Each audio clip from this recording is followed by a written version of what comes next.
Awesome to Excellent. speak to you, man. Thank you so much for coming on. I really do appreciate it. Oh, no, it's an absolute pleasure, man. Good to be on. Awesome. Do you want to have a little chat first, just between you and me, or do you want to just crack on and we can get to know each other whilst we're having a chat? It's entirely up to you. Whatever normally works best for you. I'm easy either way.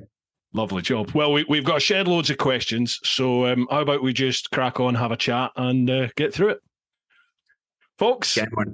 Welcome back to Brew Time. Look who we got. We got the legend Joey Evans is joining us from South Africa as well, aren't you? Yeah, that's it. Yep. Yeah, we got a big thunderstorm happening outside here. So I've got battery backup on already because we often lose power when we have thunderstorms. So here we go. Wow. Okay. Well, we've got, obviously it's bonfire weekend here, isn't it? So there's loads of fireworks going on outside and my dog is going mental. So she might join us for a little bit. We'll see. That's all good. That's all good. Mate, thank you so much for coming on. It really is an absolute honour to have you on here to have a little chat. There have been so many people asking me to get you on here, and I believe some of the lads even harassed you at the Adventure Bike Festival in the UK this year. They said they found you and cornered you and said, you got to get on. So thank you very much for coming on. No, it's an honour to be on the show. Thank you so much. I really appreciate it.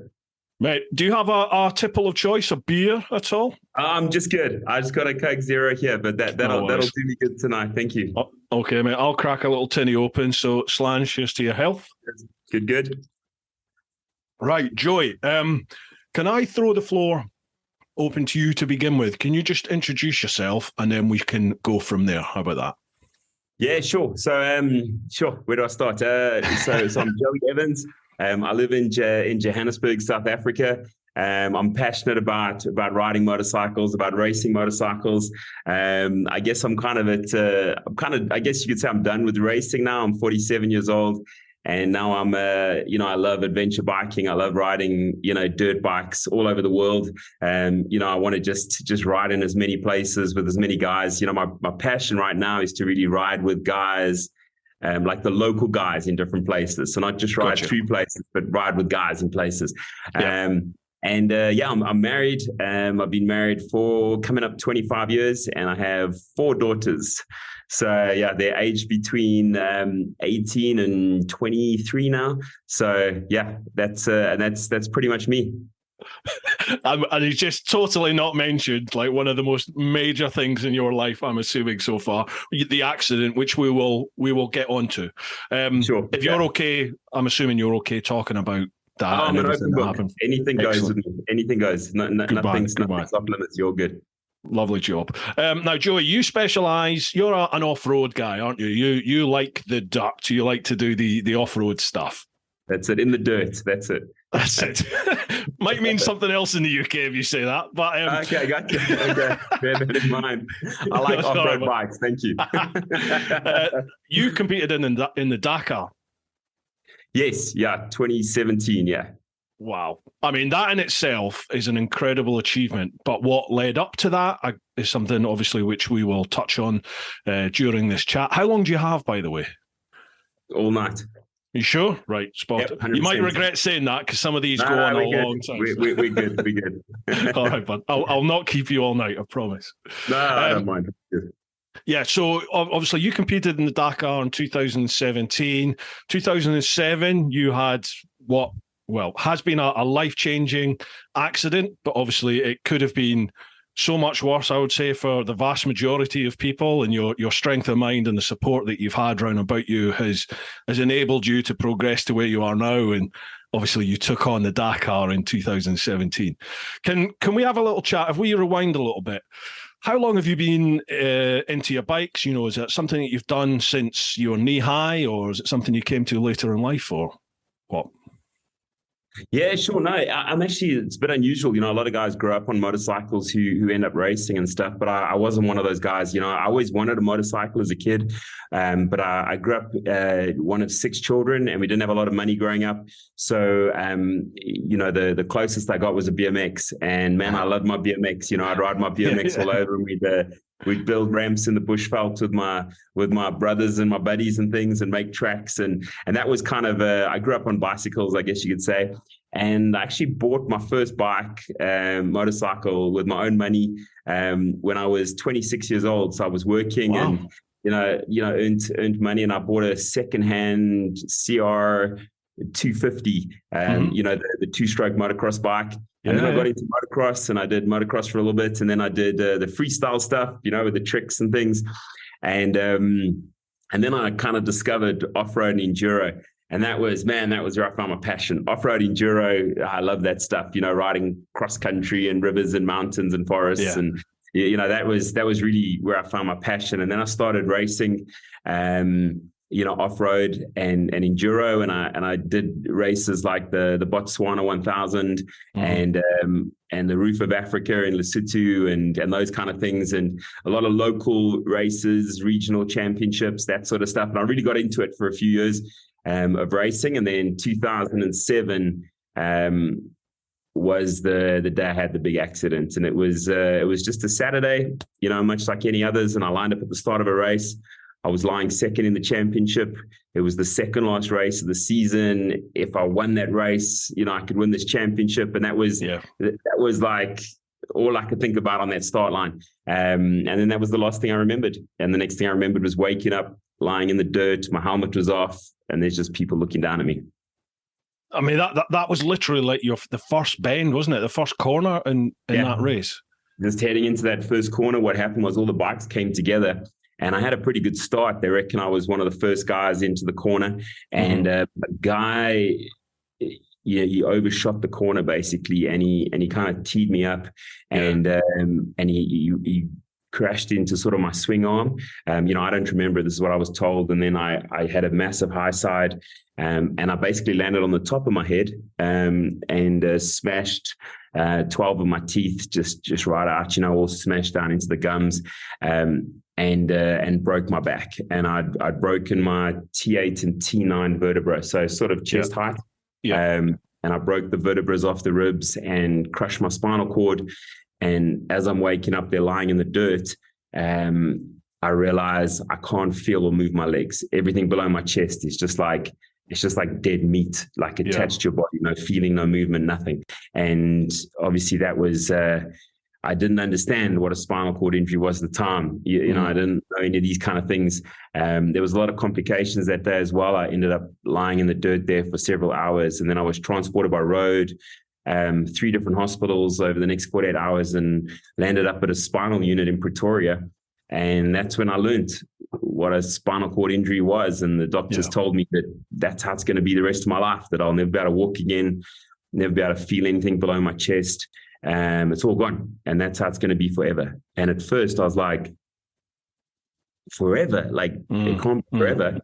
But then the days ticked away and my legs just got skinnier and skinnier. No feeling, no movement, no bowel control, no bladder control, can't digest food. And suddenly my whole life just kind of went and just kind of came crashing down. My God. What sort of time scale are we looking at between that when you're thinking, oh my, this is it, this is my life now, to when you had an inkling of, no, I'm not having this, let's go? Yeah. At first I didn't believe it. I'm a pretty positive guy, and I was like, no, man, we'll figure this out. And then as I learned more about spinal injuries and the days and weeks are going and all my body's disappearing, and it's like, man, you got to kind of accept this fact that you're going to be in a wheelchair the rest of your life. And this is all gone. And it was tough. It was a dark place kind of going to psychologically. And I had 4 little daughters at the time. My oldest daughter was 7 the day I had the accident. It was actually the day before her 8th birthday when I had the accident. And yeah, man, I'm supposed to be a dad. I'm the only breadwinner, in our home. It's oh man, and all of a sudden everything's gone. And you kind of, like when you're in these sort of places, you have to make a decision. And I decided in that hospital that, I might not be able to use my body, but I've got full mental function, or at least the same as I had before the accident. But I've got my mind. I am who I am. I can still do stuff. I can still be there for my daughters and for my wife. And there's still a lot I can do. There's still a lot of value in this, And I basically made a decision in the hospital that I'm going to live, no matter how bad this is, I'm going to live. and I'm going to do the best with what I've got. Whatever I can do, I'm going to do the best with whatever I can get. And probably something that I haven't mentioned in ages, man, but I just thought about it now, was there was a guy that I met when I was getting fitted for a wheelchair, and he was getting fitted for like his second or third wheelchair, like years down the line, And it turned out we started chatting, and it turned out he had the same physiotherapist as me. Yeah. And I went back to my physiotherapist and I said to her, oh, I met, whatever this guy's name was, I don't remember now. And she was like, oh, how's he doing? And I said, no, he was getting fitted for a wheelchair. And I remember she said to me, oh, it's so frustrating. He's one of those guys that could possibly have walked again, but he just never put in the effort. And when I heard that, I was like, what? You know what I mean? And I thought, man, I don't want anyone to ever say that about me, And so then it gave me that thing where it's like, well, I don't know if I've got a chance of walking again, because sometimes you simply don't, medically wise, it's a complete injury. But I decided, man, I'm going to do everything I can to give myself the best possible chance of having the best quality of life going forward. And so then I fully committed to this. And I was quite fortunate that my injury was what's called incomplete. And so they fused my back to take pressure off the spinal cord. And then as the weeks started to pass, I started to get little bits back, little bits of feeling, little bits of movement. And then slowly but surely, as weeks turned into months, I got to get a bit more and a bit more, but obviously all the muscles atrophied. So it's lots of work to try and get stuff back. And I got more and more, and I started to learn to stand again. And I started to learn, to walk with like these crutches and braces on my legs and all that sort of stuff. And slowly, a little bit more, and eventually learned to walk again. Yeah, it's interesting you brought up that about the other chap in the wheelchair, because I have your book, Para to Dakar. I've got that on audiobook. And I remember that really struck a chord with me when I listened to it, was that, that guy, it was the mental strength, and what am I trying to say here? It's like the mental strength that you have to try and overcome an injury. It's like, you've got to just keep going and keep going and keep going. And obviously you have that, and that guy didn't, and you just think, oh man, I think you think he's aware of that, or I don't know, and I thought about it since, because it's like, it's so, you can't, what it's like, you can't judge other people because you don't know what his life experience is, or that sort of setup. So it's very difficult to say what he didn't realize. But it was something that, one of the frustrating things is when you have a spinal cord injury, is that you say, okay, how much can I get back and how long will it take? Like I'm a numbers sort of guy. I'm like, well, give me a time frame. Give me like, what am I in for here? Like when you break when you break a bone, you go and they put a cast on. And if they said, yeah, we'll just see how it goes, you're like, no, like, how long am I wearing the cast? You want to know, 6 weeks, and with a spinal injury, they've got nothing. They were like, maybe nothing, maybe something, who knows? And you're like, what do you mean? But realistically, 95%, you're going to get nothing back. Yeah. And I'm like, what? And so then there's no way to like measure performance. There's no way to like, what do I do to fix myself? There's no way of doing that. And so it's very easy to just go like, well, there's nothing I can do. But meeting this guy made me realize that, yes, you have a ceiling, or you have a limit on your recovery from a medical point of view, but you won't get to your ceiling unless you put everything in. And so I don't know what my ceiling is, but I know if I put everything in, I'm going to get the best possible outcome. And that was something that was a mindset change for me, where it's like, this is my life and I need to be all in, all chips on the table. We're all in. And that was the changing point of, that I was going to just keep going no matter what. I don't know where we're going to get, but just go. At what point did you set your sights on the Dakar? At what point did you go, right, I'm going on that line. Get me on that start line. Oh man, I tell you what it was. I wanted to race the Dakar before I broke my back. I heard about the race, and I'd seen some videos and some stuff about the race.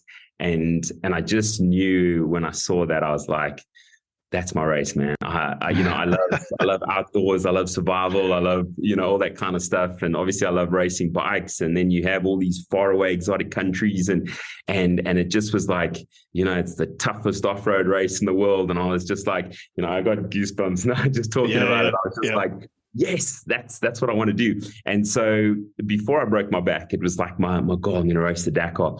But not only is it very difficult from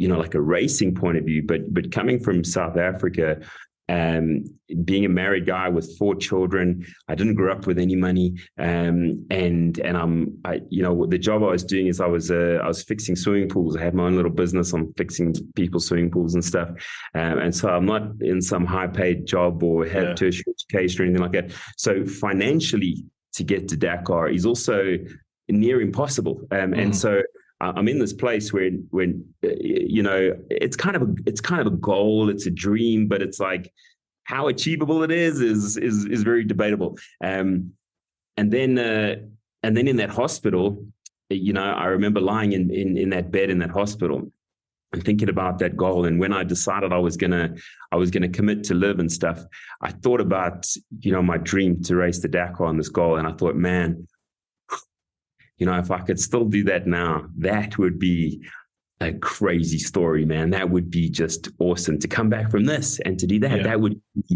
be just crazy. And at the time, it wasn't really something I could tell everyone about because here I'm this paralyzed guy and in a thing. But I basically made a decision in that hospital that I'm going to race the Dakar. That's going to be like my physical goal, like this line in the sand. That one day when I do that race, that will symbolize me beating this injury. And it was at a time when I didn't know if I would walk again or not even.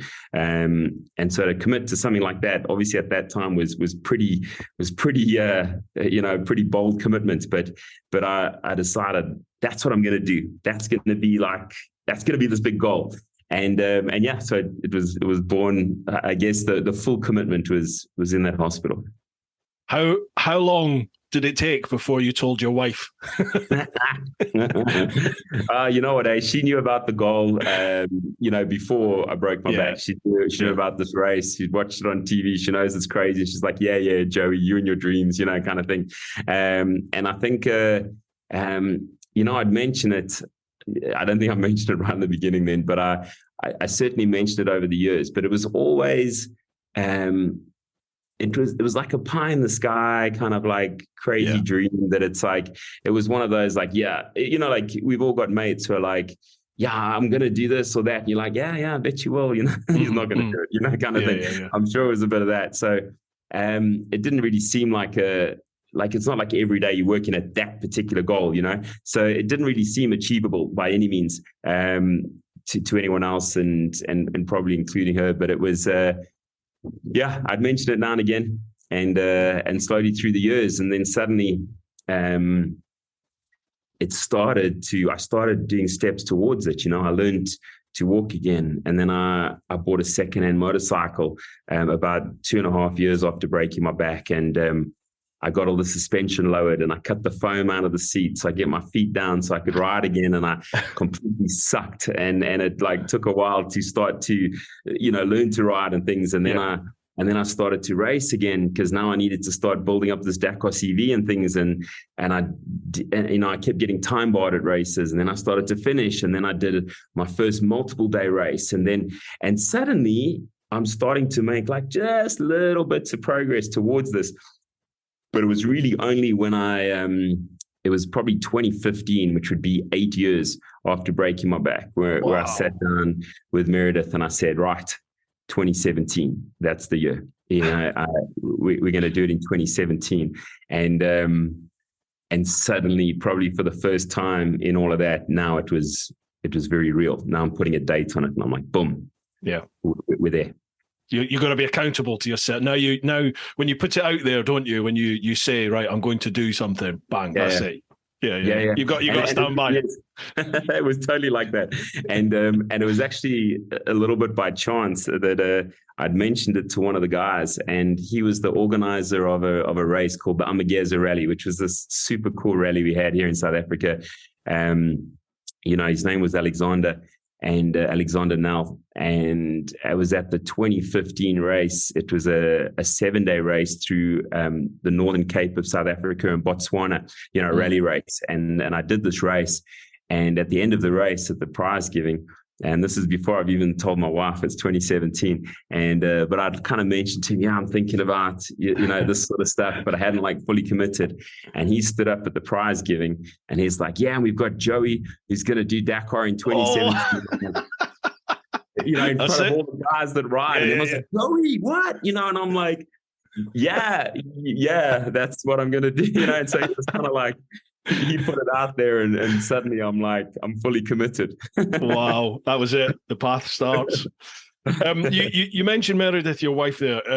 Oh, you don't mind me saying this, but she, listening to the book, I mean, she's plainly instrumental in not only your recovery from this, but just your life in general. You two just seem rock solid.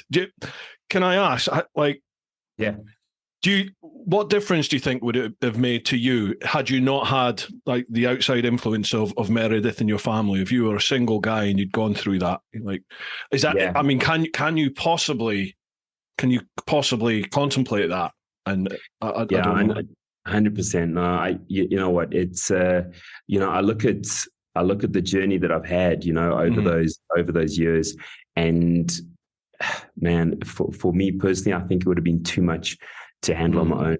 I don't think I would have ever even got through the accident and that kind of stuff, because when you're in such a place where you're so, physically broken, all your dreams, all your goals, all that sort of stuff is gone. And you look at it and you go the rest of my life like this, physically disabled, all that sort of stuff, it's not even worth living, man. And so I think, my daughters certainly gave me purpose to keep going. And, Meredith was a massive support.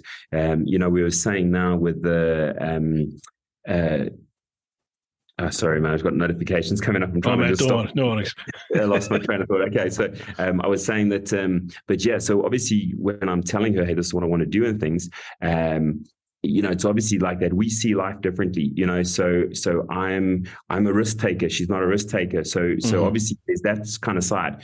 But then after I told her and I'm doing these things and I'm working towards it, there's times where I'm self-doubting, where I'm going man, I don't know if I can do this.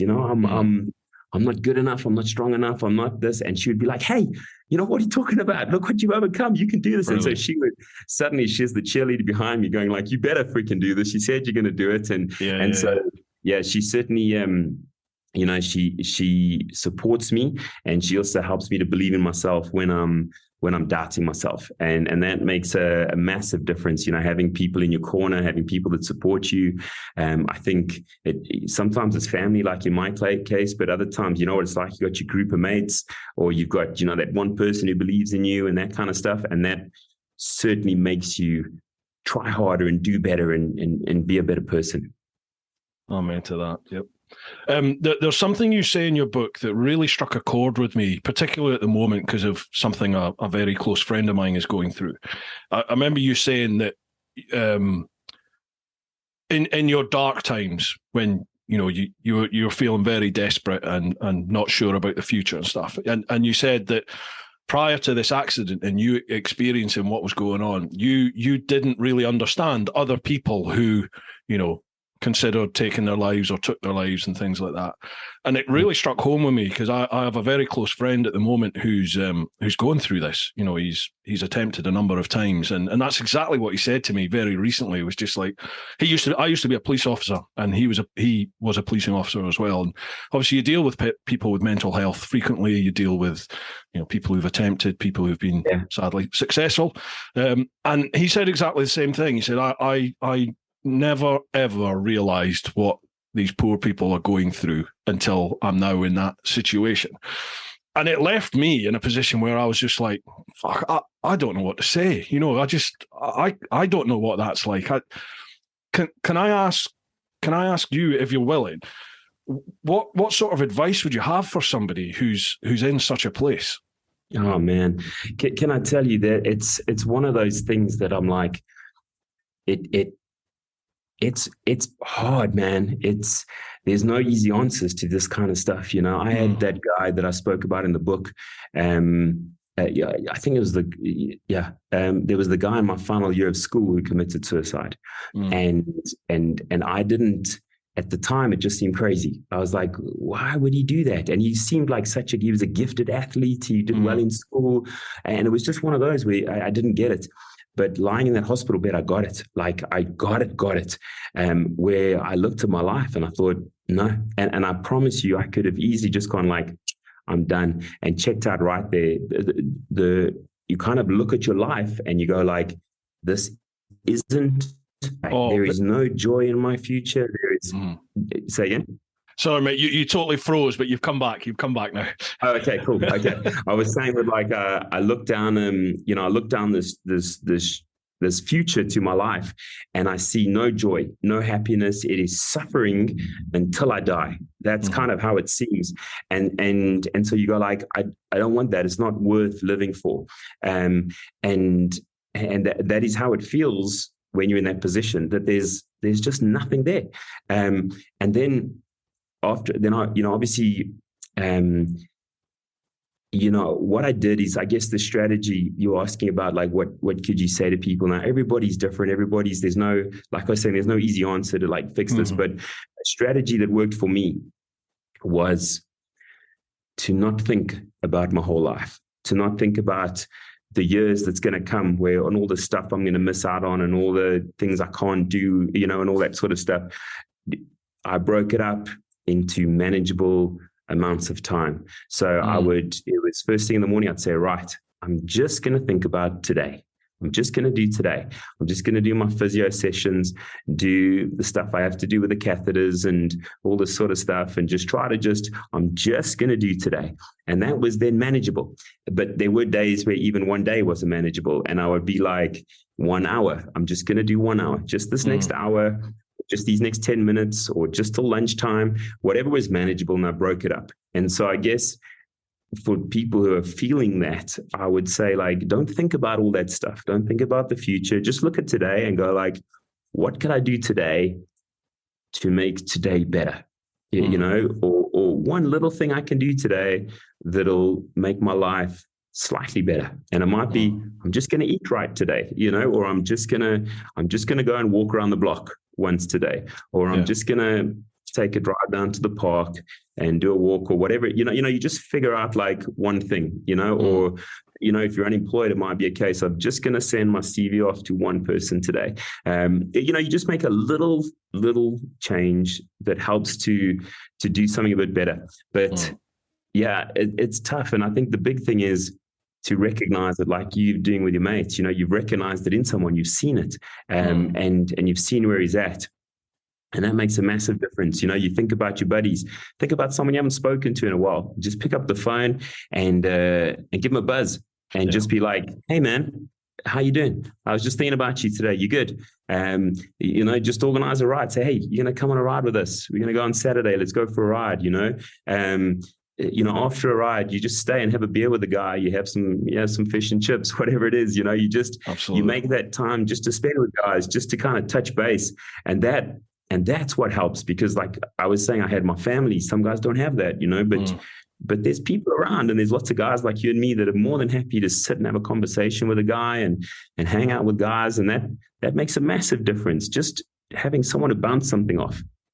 Definitely. I think these days, the sort of stigma about men's, or just mental health in general, but particularly with men, it's disappearing. I think it is, because I certainly have more of my own friends are more open about it and talk. My mate, prime example, he's actively talking to me about it now, and I don't know if maybe that would have happened 10 years ago. What blokes are like. I agree. You just get on with it. Yeah. 100%. And I think it is moving in the right direction. I'd agree with you 100%. I obviously, having my experience being paralyzed and all this sort of stuff, and I've had lots of crazy things happen in my life since that as well, and so I find people will talk to me about stuff, and it's like, it makes a difference, man. When you talk openly, like you'll see in the book, I spoke about catheters and stuff. I have to use catheters still now. Every day I have to use catheters. And it's like, it was one of those things that I was like, when I was writing the book, I was like, I don't really want to like talk about this sort of stuff. You know what I mean? And I didn't want to talk about other things as well. And when I was there, I thought, you know what?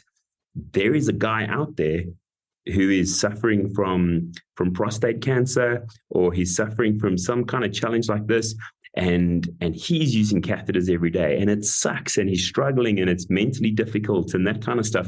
And I thought, when I write this book, I'm going to write it like warts and all. And that's why, like when you asked me now, I said I'm an open book, and I am now. I'll talk about anything, that's personal or whatever, because that makes a difference when you are vulnerable and you kind of put it all out there and you say, hey, this is me, man. I got the good stuff. I got the bad stuff. There's all sorts. And when you're willing to do that, it helps other people who are struggling with stuff that they think they're the only one struggling with it. They're the only one who deals with this kind of issues. And so it's sometimes good to talk about it. I get terribly depressed sometimes, man. I get all in my headspace, and it just feels like, things are terrible and it's never going to be good. And you got to kind of take a step back. And sometimes it's nice to chat to some guys and, kind of bounce around the conversation, some ideas, and you realize, hey, man, we got a lot going for us here. We are going to be all right, Definitely. It's weird. Like my life now is spent. I have a YouTube channel where I ride bikes and I just talk shit when I'm riding a bike. I go places, travel, meet people, all this sort of stuff. But as you said, I'm sort of like to think I'm on open book when I'm on that bike. I say what's in my head, and if you're having a bad day, you can't hide it. It comes across, doesn't it? And this podcast as well now, I get the opportunity to speak with people all over the world about all different manner of things. My sort of mantra is live your life, something that my mom said to me before she died.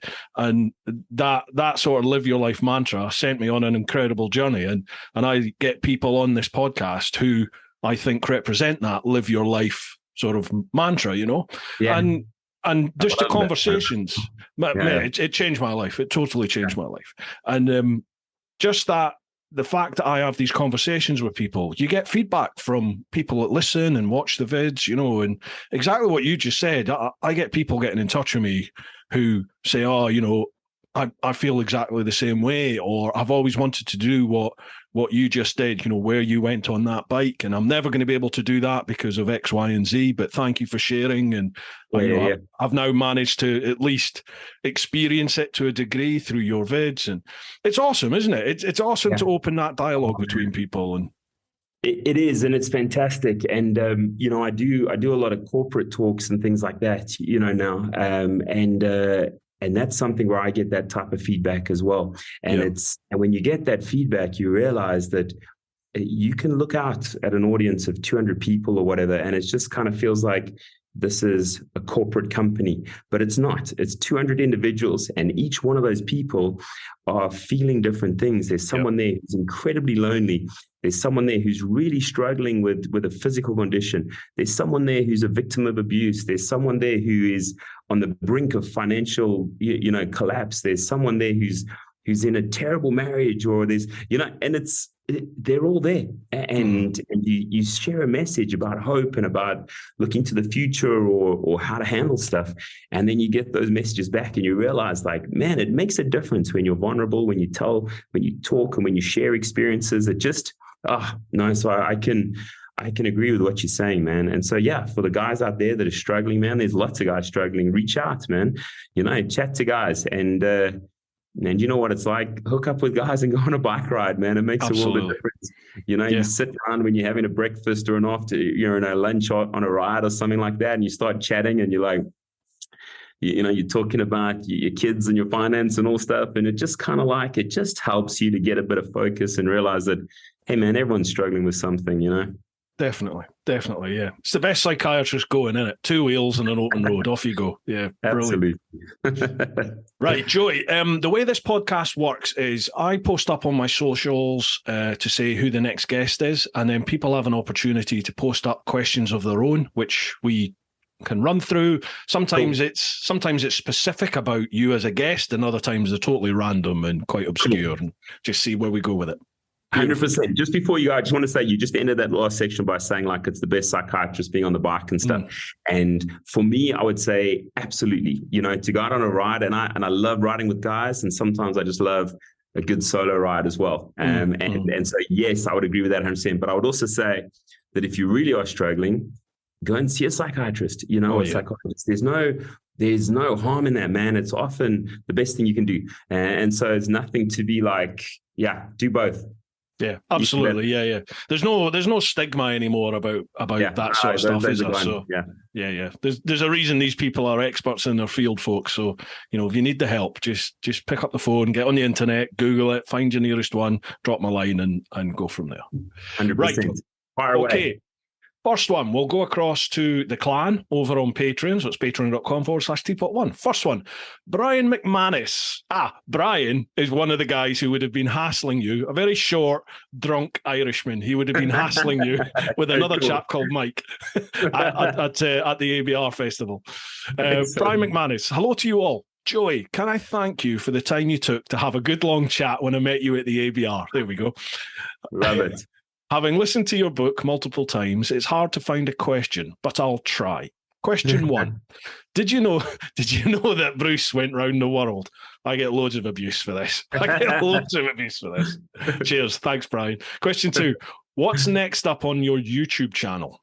What are you going to do on the YouTube? Man, can I tell you, so what I did is I decided, man, I needed to do something different, man. I wanted to, I always I need a goal. I'm that kind of guy. I need the next thing, next thing. Yeah. And obviously, racing Dakar was that big goal. And so, racing Dakar and all the craziness, getting hit by the car and all that, and finishing and came home. And that was like, a big, massive tick. And then the opportunity came up to write the book. And so, boom, that became the next goal. And that was tough, man. Freak, writing that book was, that was one of the hardest things I did, but we got it. It was great. I was glad to get that done, and then I had the opportunity to race the Africa Eco Race with Lyndon, and suddenly that became the big goal. And then, obviously doing the speaking and stuff. I hate public speaking. Like I hate it. And so I totally, it used to be the thing that would stress me out. I can't, I'm fairly extroverted. So I'm good with making friends in a group, that kind of stuff. You put me on a stage or something, I'm like, that was the worst. Yeah. And so it was, I had to, that was a learned skill. So I read a lot of books on it, and I joined the Public Speakers Association. There was all of this kind of stuff. So that was kind of a learned skill to do that. And that became the next goal, whatever. And then, obviously I've got mates, like Lyndon Poskett and things where he's ridden around the world, and obviously like you, hearing a bit about your stuff, I looked up a bit of stuff about you. Super cool, by the way. And thanks, man. Cheers. And I was like, for someone like me, that's exactly what I want to do. I want to get on my bike and I want to go, and I'm like, man, I'll see you in 5 years, That's but like a lot of guys out there, I got bills to pay, man. I've got I'm married, I've got a family, I've got, 4 children. Well, they're not so much children anymore, but, I've had, these girls, growing up and all that sort of stuff. And so I'm not in a place where I can go hey man, see you around, and I'm going away. I can do a week or 2 weeks tops. That's the only thing that works from for most of my life, from a business point of view and a family point of view and all of that sort of stuff. And so the next thing I looked at now is I'm like, okay, I want to do some cool stuff. I need something else. I need the next thing. And so what I decided I want to do is I want to ride all over the world with local guys. I don't want to just ride through a country. I want to go there, hook up with the local guys, go ride bikes with the local guys, go eat the local food when they stop, go camp over or sleep over at local places. And that's what I want to do. And so I realized for me, where I'm in my life, I can do that, because that's 4 days. That's a week. That's 3 days. I can do it like that. So I'm traveling around the world 4 days at a time. You know what I mean? Just doing these little things. And with the speaking business, I get, often speak in different countries, all over the world. And so what I've done is every time I speak in a different country, I will organize to get hold of the local guys, sometimes a local KTM dealer, and I'll say, hey man, I'll come and do a talk, at your dealership. You can get all the guys in. I'll do a cool talk about Dakar and all this sort of stuff. And then you guys take me for a ride. And everyone I've said has taken me up on it. And so I've been fortunate to ride in like all different countries. And so what I decided I was going to do, and I didn't do it from the beginning, but I decided, probably about 10 or 11 months ago, I said, no, I'm going to make videos now of everywhere I ride. And so he's asking about the YouTube channel. So I put out the first one, which was, I think, in Kenya, where I rode with the guys in Kenya, in Nairobi. They're super cool guys, really good. And then I put out the second one where I was in Jordan in the Middle East, and we rode all the way down, next to the Dead Sea, and we slept in the desert at a Bedouin camp, and then we came back the next day. It was incredible. And then I've done a few more since then, but we haven't got them edited and on YouTube. So that's why he's taking me to task about that, because there's two challenges. The first one is my filming is total crap. And the second thing is the young guy I've got, he's editing them. He's in his early 20s, and he's got a job, and he's trying to manage his job and have spare time. And he's in one of those places in his career where he's like super pushed for time. And so it's kind of like, that's the challenge. But I want to produce a lot more of that sort of stuff, because I want to show the guys how guys that ride adventure bikes and guys that ride dirt bikes and guys that ride pretty much any bikes, they're the same kind of guys. 100%. We're in the world. The places I've ridden since is I rode in Egypt just a couple of weeks ago with the guys there, and we rode also down into the desert. I got a super cool video doing a wheelie past a pyramid, and we slept down at this eco lodge in the desert, and there's this like oasis we went past, this super blue water in the middle of the desert, surrounded by dunes, and we saw fossils, and it was just amazing. The one in Egypt, I did another trip in Canada for 7 days with Matt, a mate of mine there. I just got to get around to just editing it and getting it all going. But it's, maybe over Christmas we'll have a chance. But I really want to put out more of that. That's something I really want to do. So yes, we will have more at some point with no time frame commitment from me. Brilliant. That is something that I hope I sort of portray both in the podcast. I have two channels. I've got the podcast channel and then my sort of TeapotOne bike channel. And that's something I try to portray is get over to people that anywhere in the world, we're all, as you just said, we're all the same. And that includes non-bikers. Everyone is the same. It doesn't matter what language you speak, doesn't matter what religion you follow, what person thing you call a god or have your faith, whatever it is, it doesn't matter. Everyone is the same. There's a tiny percentage of arseholes out there, but you get them everywhere, don't you? You get them in every country. Most people, I say this time and time and time again, most people want to look after their family, they want to keep themselves safe, and they will help you if they can. And if that help is purely just talking to you or giving you some water, they'll do it. I was in Russia. Sorry, go on. No, you carry on. I was just going to say, you're nailing it. Like when you travel, you see this, and that's why travel's so important, because travel kills all that bigotry and all those kind of perceptions you have of the world, man. You just got to get out there. So sorry, you were going to say Russia? No, it's just, Russia to me was one of the biggest surprises when I traveled, in that I grew up, I'm similar age to you. I've just turned 46, and I've grown up thinking Russia was the enemy, like the Cold War and stuff. Russia was the enemy. And they're not. When you get there and you meet Russians, they're a little bit standoffish to begin with, because, they hear the same things about us that we hear about them. So once you get over that, literally, if they're still talking to you in a couple of minutes, they open their lives to you. And I've had Russians literally like do the whole tear a bread in half. There's half for you, half for me. I've had Russians invite me back to their homes where I don't speak Russian, they don't speak English, but they've invited me back to their home, put me up for the night. We've managed to have conversations even though we don't speak the same language. And I've had that all over the world. And people are good. People are good. You're so right, man. I had a little chuckle to myself when I was in Jordan. And the group that I was with, we had it all around the campfire, and they made this thing called a mandi, where they like cook all the food underground in a big oil drum. It was super cool. But we're all sitting around the fire and things, and we're eating and stuff, and they're pouring like tea. And they got like this guy playing his little guitar thing, and another guy on a little keyboard type thing, and the guys are dancing and all this sort of stuff. And I just thought, man, how cool are these guys? This is just super cool. In the desert. They're just kind of hanging out and jamming away here and stuff. And I had a little bit chuckle because there was no alcohol there at all. And they're just, they're having this super good time. Now, if you go I know you guys are very similar to us, where it's like, you're not going to go to a bike event in the UK where there's no alcohol. It doesn't happen, And it's kind of in South Africa, we're big on braaiing, so it's like big steaks on fires and stuff, and beer. And that's what all the guys do. And after a good ride, everyone's hanging out and eating meats. And it was just kind of like, it was so different, but so the same, these kind of guys. And they were just super, man, generous. You know how generous people are when you travel. They just want to help you. And no, man, you felt it. I felt it. And I hope the listeners out there will get out there and feel of that, man. Just, you'll see it all over the world.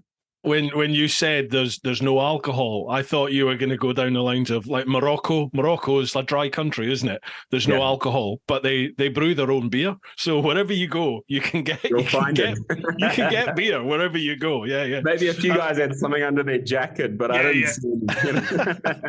I always take it as a measure as to whether or not the locals like me or not when I go, because I've been to Morocco a few times now, and it's whether or not, if you ask for a beer and they go, no, there's no beer. Normally, they'll sort of stand there for a minute or two, and then beer will appear, or they'll come and see you and go, we can get beer if you still want beer. If they don't do that, then I'm like, okay, they don't like me. All right, fair enough. Right, nice one, Brian. Cheers for that question, pal. Next one, John Powell. Hi, both. I walked past the tent at the ABR festival just after Joey started speaking. I went in, sat down with the wife, and was enthralled. Joey, is it true that you measure the success of your speeches by the number of grown men you see wiping the tears away? I had to tell the wife that it was very dusty in that marquee despite the rain outside. It was an inspiring journey, wonderfully told, with kudos to your wife and kids for letting it happen. All right, so John's not got a question. He just wants to say thank you. Oh, that's awesome, man. I really appreciate that. Yeah, nice one. Next one, Colonel Bullen. Hi, Bruce and Joey. Great to have Joey on the podcast. Joey, you are a true inspiration. As a fellow South African, I see you as a national treasure.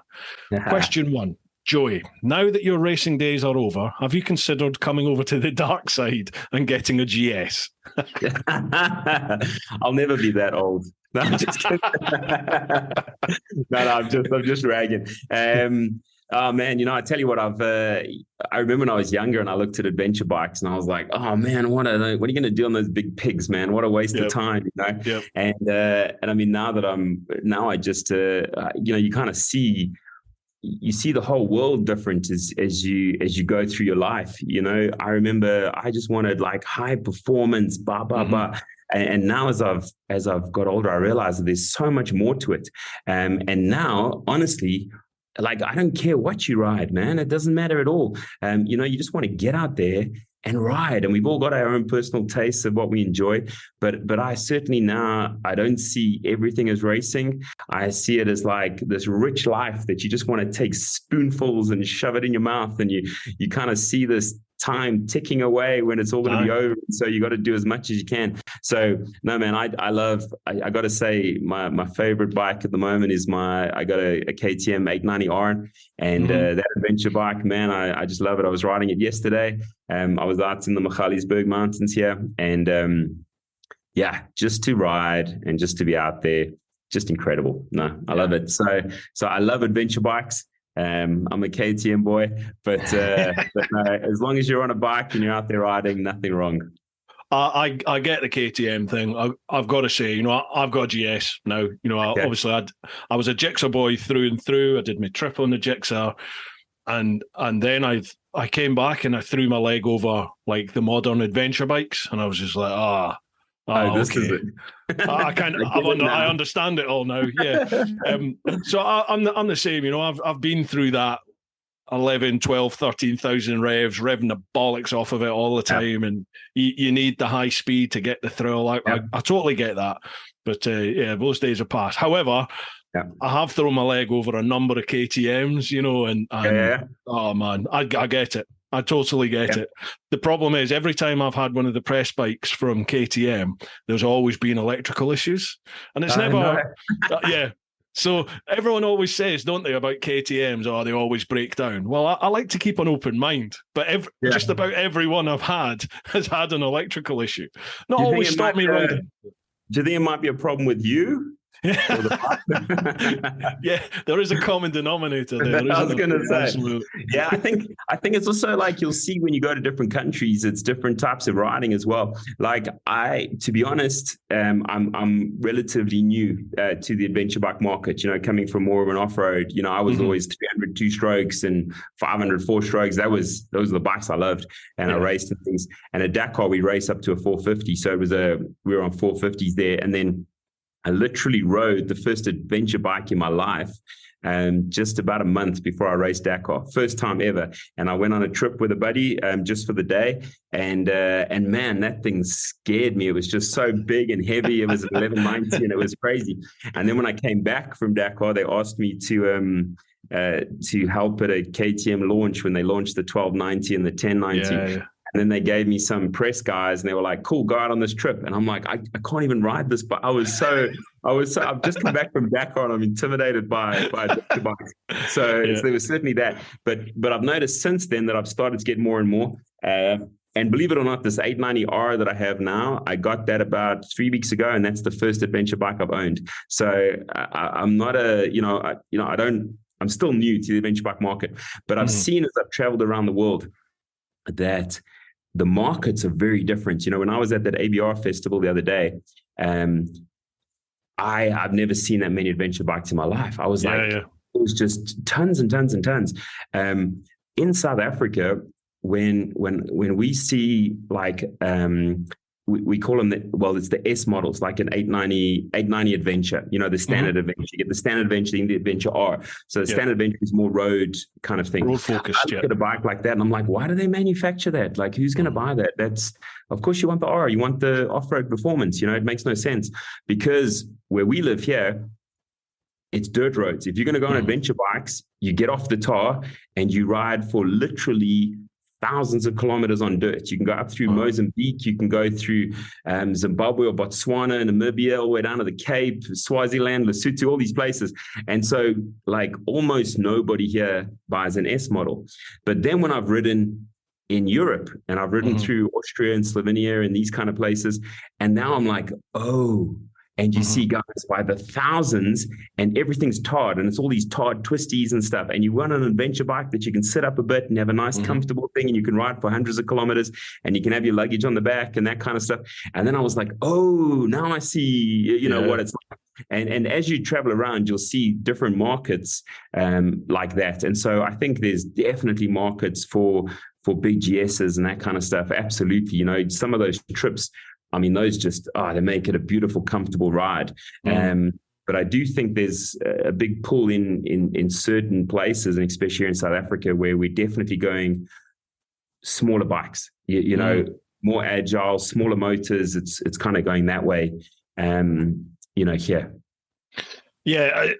Here in the UK, the adventure bike market is massive. There's almost no sports bike market anymore, which is such a shame. You know, a prime example, Suzuki, they're not making the GSX-R anymore. The GSX-R 1000, this is the last year that's ever going to be made. And that's like an iconic bike for road riders. That's what they just pulled out of, or they're ending GP. With GP as well, Yeah, I know. I mean, it's such a shame. But then everyone who's grown up through the sports bikes, they're all similar sort of ages to us. And here in the UK, you know, everyone's getting that little bit older. And now these big modern adventure bikes, they've got amazing performance, road performance. You know what I mean? For road legal-ish speeds, they're fucking brilliant because the roads in the They'll UK smoke a lot of those sports bikes. Yeah, they do. Yeah. I take my GS to the track, and all right, there's plenty of people that will spank me, but I can still go around the outside of some sports bikes, and you're like, this is such fun. It's great giggle, It's awesome. Yeah. Anyway, right, okay. Cheers for that one, Carnot. Oh, he said he's got a second question. Apologies. Cool. What local rugby team do you support? A man like you must be a Blue Bulls supporter. You're Joburg, aren't you? Is that right? You know what? I got to be honest. Yeah, it's Blue Bulls. Yeah, that's right. I got to be honest, man. I'm actually I almost don't watch any sport at all. I'm just not a guy who watches sports. I know. I don't know. I got a lot of mates who all enjoy the rugby. I'll watch the Springboks play every now and again. I was actually at a Springbok game, a couple of months back when they played New Zealand at the big stadium here, which was pretty cool. But I'm not I just don't really watch sports, to be honest. So I don't really have a team. I don't have a soccer team. I don't have a rugby team. I'd rather just go ride my bike. Is that allowed in South Africa? No, don't tell my friends. No. Yeah. Next thing you'll be saying you can't barbecue. Be like, what? No. There we go. No, we got lots of Brian, and I support Brad Binder. There we go. Good lad. Sorry, Colonel's actually got a third question. Here we go. Have you done any work with the Springboks as a motivational speaker or handing over shirts before a test match? Oh man, you know what? I've got a friend who's a speaker who did something with them, and I thought, oh man, I would love to go and do a talk for the guys, you know what I mean? Yeah. Just to one of their functions or something, to just go tell the story and things. So I haven't. I was actually, I spoke at the same conference as, see how little I know about rugby now. It was the Springbok rugby captain from when they won in 2009. What was his name, man? Can't remember now. I'll remember it as soon as we finish this. But what was his name? Francois Pino was the guy in 95, and then he was the one in 2009 when we won it then. The 90s were my sort of era when I played, and I don't know. Cool. I don't know anybody anymore. Okay, well, anyway, I spoke with him at the same conference, but I spoke like a long time before him, like several hours. So he didn't hear my talk, but I heard his talk, if that makes sense. Because I stayed around to listen to the other speakers, kind of thing. Gotcha. And it was, and so I sat next to him, and we sat and we chatted and stuff for a while, which was pretty cool. And I actually gave him a copy of my book. But I don't know if you read it or anything like that. But I hope you did, and you never know. Maybe one day I would love that. That would be super cool. I'd really like. I've been able to speak at a lot of other sporting events and stuff. Mainly for clubs and teams and stuff about to do big tournaments, and I kind of tell them the story and get them all like kind of ramped up to be like, hey, no matter how bad it seems, you can still come back. Especially with marathon type stuff and triathlon type stuff. It's all that same sort of mindset. So I've done a few of those, but yeah. Maybe one day the Springboks. That'd be super cool. I'd dig that. If I can remember the name. How did you get into it? How did you get into the whole public speaking? You know what it was? I came back from Dakar, and then I was asked by a buddy of mine to speak at the KTM dealership. Tell them the story. So I went to the KTM dealership, and I took a few photos and stuff, and I just kind of chatted with the guys, and I told them the story and that kind of stuff. And then I was asked, other KTM dealers like, hey, would you come to us? And so KTM did so much to help me to get to Dakar, and so much support and stuff. So what I did is then I went and did all those talks, and then they started, you get guys at the talk saying, hey man, would you come to my company and come and tell the story to my team? And I was like, oh, okay, cool. So, and they were like, how much do you charge? And I'm like, well, I'm not going to charge you, I'll come do it, no problems, And they're like, no, we've got to pay you. So then I did a couple of those. And then the guys sat me down. They said, you realize that with corporate conferences and stuff, they get speakers like this all the time. This is a thing. Now, I don't come from a corporate background. I've been fixing people's swimming pools and trenches and fixing plumbing in the ground full of mud and that sort of stuff for years. So I didn't know that whole world existed. And so then I started to get asked. And at first, like, my videos aren't playing. I've got an old, 10-year-old laptop I'm trying to use. It's a nightmare, isn't it? Oh man, it was a mess. It was a total mess. I'm surprised I was invited back to some of those places. But then what I did is then I joined the Public Speakers Association of South Africa, and I thought, let me find out about this. And they asked me to then present to them, a couple months into me joining this, and I started to learn a little bit about it, and I'd put a little talk together, and I'm working on it. And then I was actually a backup speaker for another guy who didn't pitch. And so they were like, okay, well, Joey will do it because our real guy isn't here, And I did the talk for a room of probably about, I don't know, 25 or 30 professional speakers. And now I've got to do my talk to them, which was like the most intimidating thing. Yeah, no pressure. Oh man, it was really like deep end. And they gave me a standing ovation. And the one guy who was like a really successful guy, Steph is his name, and they came up to, a lot of guys came to afterwards, and they're all we chatting and stuff. And he said, "Hey, come to my house tomorrow, 10 o'clock. Can you come?" I'm like, "I'm there, man." And I went to his house, and he's one of those guys that's like he just talks straight, and I love guys like that. Yeah, and he was like, "Right. This you did good. This you really sucked. You got to change that. You got to do this. This is what you need." And I literally just sat there, just taking notes. And he kind of like became a bit of a mentor for me. And he helped me to just fine tune and just get to a place where I had a proper professional package. And then along with that, then it's starting to get like websites right and promo videos and bios. And I'm at this stage now where I've got it all, and I've done quite a lot of, really good corporate events and stuff. And I do, anything between probably 5 and 10 a month now. So it's, wow. It's really just, grown and grown. And I've been able to speak in, all over the world. I've literally spoken on every continent now. It's apart from Antarctica, we'll work on that one. But it's been amazing. And it's something that I want to grow more and more and more and more. That's certainly like, it's like, I feel like for the first time in my life, I'm in my 40s, and I found my career. I found the thing that I love doing, that I can also get paid to do. When you get that, like where it just comes together, and I get to travel and I get to ride with guys around the world. And so it's suddenly just, I found my thing in my 40s. I finally found it, So yeah, that's what we're doing now. Wow. And it's quite... It's interesting that the sort of synergy there of possibly the worst thing that could ever happen to you in life has sent you on a journey, which has now led you to the position where you feel happier than ever. Ah, man, can I tell you, really that? And it's I feel, I don't have any tertiary education or anything like that. I finished school, and it was a case of like, I need money. I got to work. And so I did manual labor jobs and that kind of stuff. And then it kind of like, your life just kind of goes. And I didn't really have any direction, with a career. And this is what I wanted. I never knew, and so I just kind of hacked my way along. And so to have this now at, sort of this late stage of the game or whatever, it's, I'm stoked I found it, and it's a challenge still. It's still, difficult at times, and it still puts me out of my comfort zone and stuff, but it's exciting, and I'm loving it. I'm loving the journey. Mega. Awesome. Right, Colonel, that's all from Colonel. He says, keep up the good work, gents. Cheers. Thank you, Colonel. Awesome. Cheers. Next one, Charlie Callard. Evening, gents. Hope you're both well. All good. Thank you, Charlie.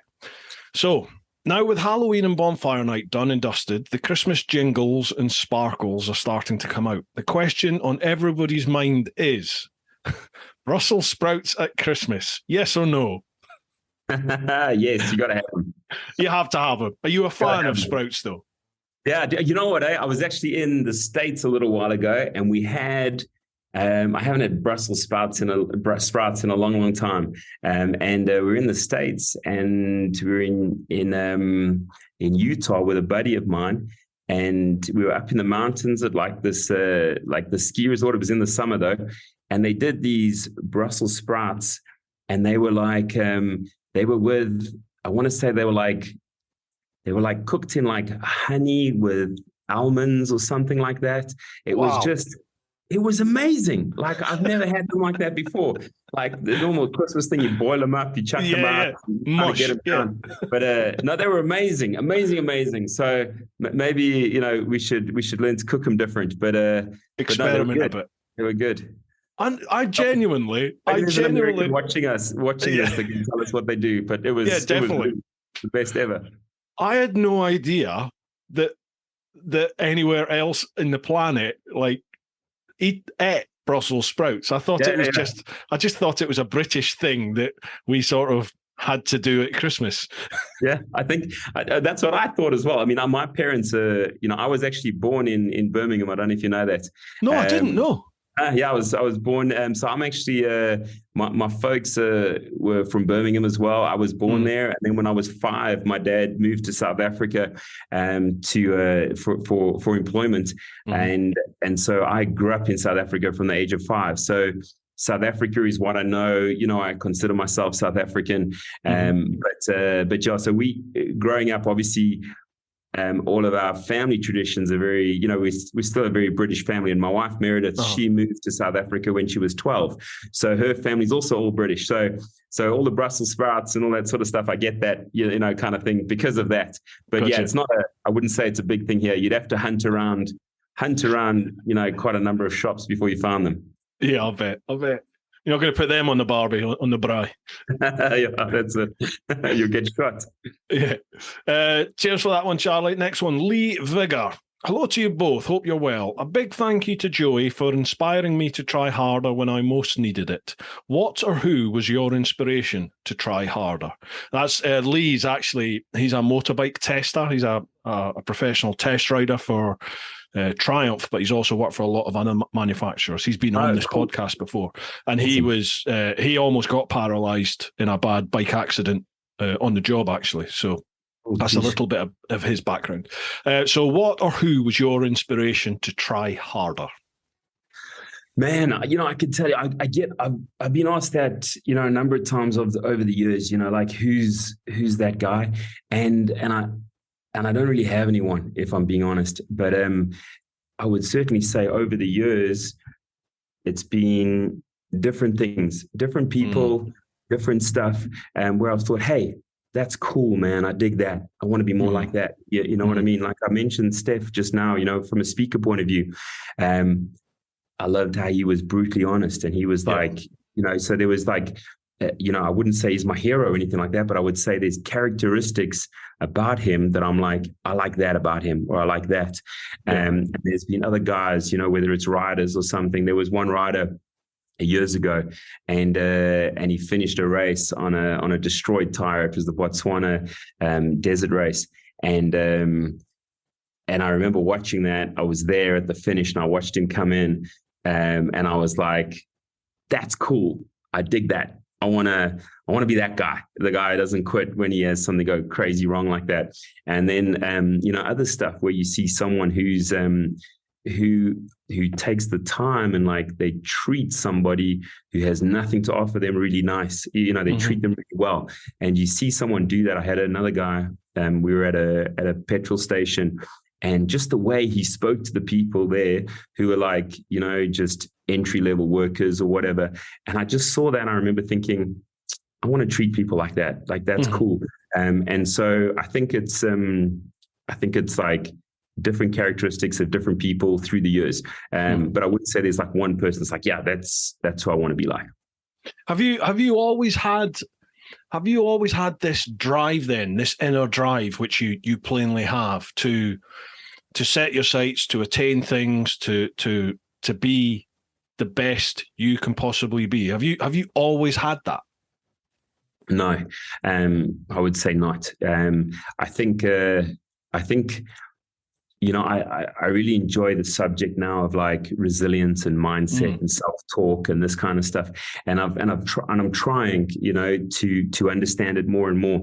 But one of the things that comes out of psychology and things is that nobody is born resilient, but we are born with the ability to be resilient.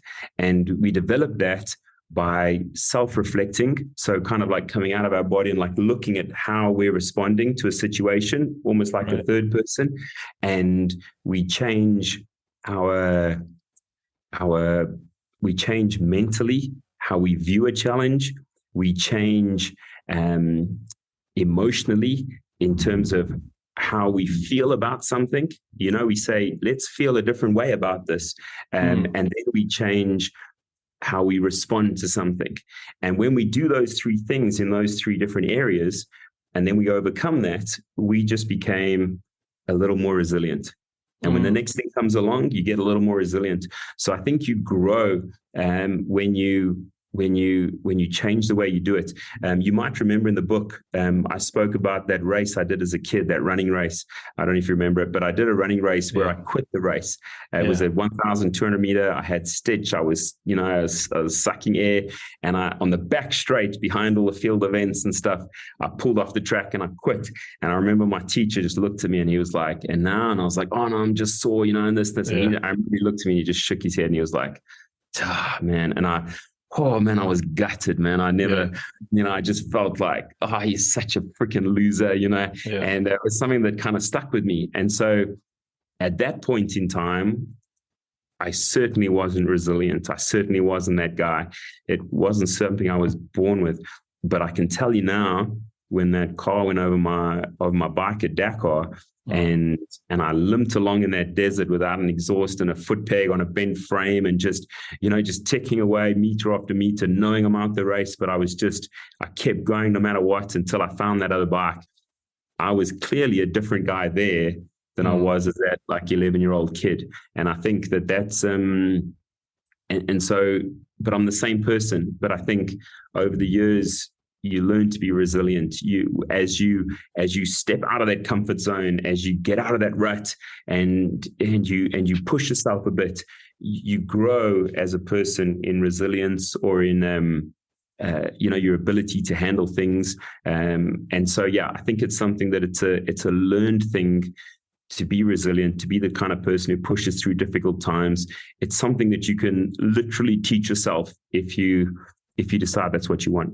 And I think life presents these opportunities for you to learn all the time, doesn't it? And it's a question of identifying those opportunities, because they don't always feel like opportunities, do they? They often feel like the worst thing that you've ever been through. And I do wonder sometimes, are some people simply not, they just don't have it in them to recognize that opportunity, and they just get all enveloped by whatever situation they're in, and they don't have the ability to sort of take a step back and go, okay, right, what is that meant to me?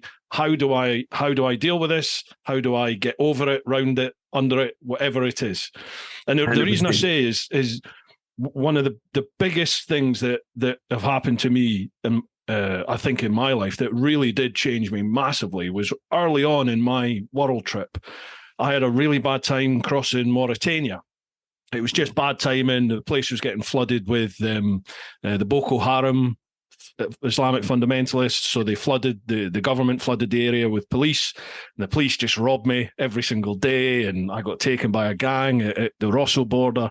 And I remember I sort of got through that, got to Dakar, and I made the decision to come back to London, because I was like, I've got X amount of money left. And I thought, Jesus, I've got Nigeria, the Congo, DRC, I've got all this to go. And I thought, if it's been this bad to get through Mauritania, what's it going to be like down there? Because all I'd heard was the horror stories and just how bad things would be. So I made that decision to head back to London, and by hook or by crook, fate presented a corporate sponsor who approached me and basically gave me half of what I needed to get back on the road again financially. So I got that opportunity to go. And a bit of a backstory to my trip is, before my mum died, she made me promise that I would do this trip. I would travel the world on a motorbike. It's something I'd always wanted to do. And she said, don't get to my stage where you face the end. You regret what you've not done. Look after those that you love, but live your life. And that's where the live your life thing comes from with me. So, when I made that decision to come back to London, I was in such a low. I just thought, I'm a fucking failure. I've let my mum down. I've let all my family down. It's just, Jesus, it's gone. And then I had the opportunity to go again. And I remember making this decision in my head of you just don't give up now. Whatever happens, you either come back with the bike, or pulling the bike, dragging the bike, carrying it on your back, or you come back in a box. For me, it was that simple. It was like, I'm going, and nothing is stopping me now. Yep. And the whole trip opened up for me. My whole mindset changed, and I remember feeling threatened the whole way through Mauritania, because I was treating, as a copper, my risk assessment was through the roof. You know, people pointing AKs at me and robbing me, and I was just like, holy fuck. After that, I didn't have that suspicion in me as a person anymore, because I was just like, I'm just going. Let's just see what the world throws at me. And as luck would have it, none of that ever presented itself. You know, like I didn't get robbed ever again on the trip. And yeah, people had guns in various places, but they were just, you know, they were just chatting. It's just how they do things in different countries. It was nothing to worry about. And that stuck with me now to this day. Never give up. You know, if there's something you really want to do, and it's not a question of I fancy doing that. It's something that has gripped your very soul. I need to do this. Yeah, then you can make that happen, but you just never give up. Hey, man, you do whatever you need to. Exactly, and I love the way you're talking, because it's like you talk about that goal, that dream, and if it scares you. Yeah. But it gives you goosebumps at the same time. That's a sure sign that that's the thing you got to do. And did it. As soon as you said that, I just did it to me. I love it. But I remember, you know, I've seen lots and lots of guys try to raise money for Dakar. Mm-hmm. You know, and guys are like, hey, I want to go to Dakar, and they'd be like, say, for instance, now they'd be say like 2024 or 2025 or that kind of stuff. And they're like, yeah, I'm hoping, you know, if I get enough money, then I'm going to do this and that and stuff. And I'm just like, what are you doing? You know, you can't do it like that. So what I did is I used literally my life savings, you know, our family's life savings, to go to Morocco to race the Mazuga Rally. I came back from Mazuga. I had nothing. But I had an entry for Dakar in my hand, and I got 6 months to go. And I went like this. I went, here's my entry. I'm going to Dakar. Would you like to support me?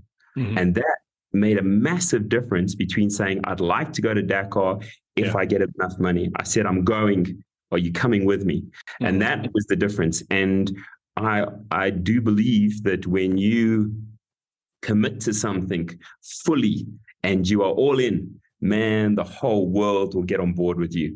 If you're wishy-washy, it's not going to happen. But if you say, I'm going, are you coming? Boom. Then that's when the magic happens.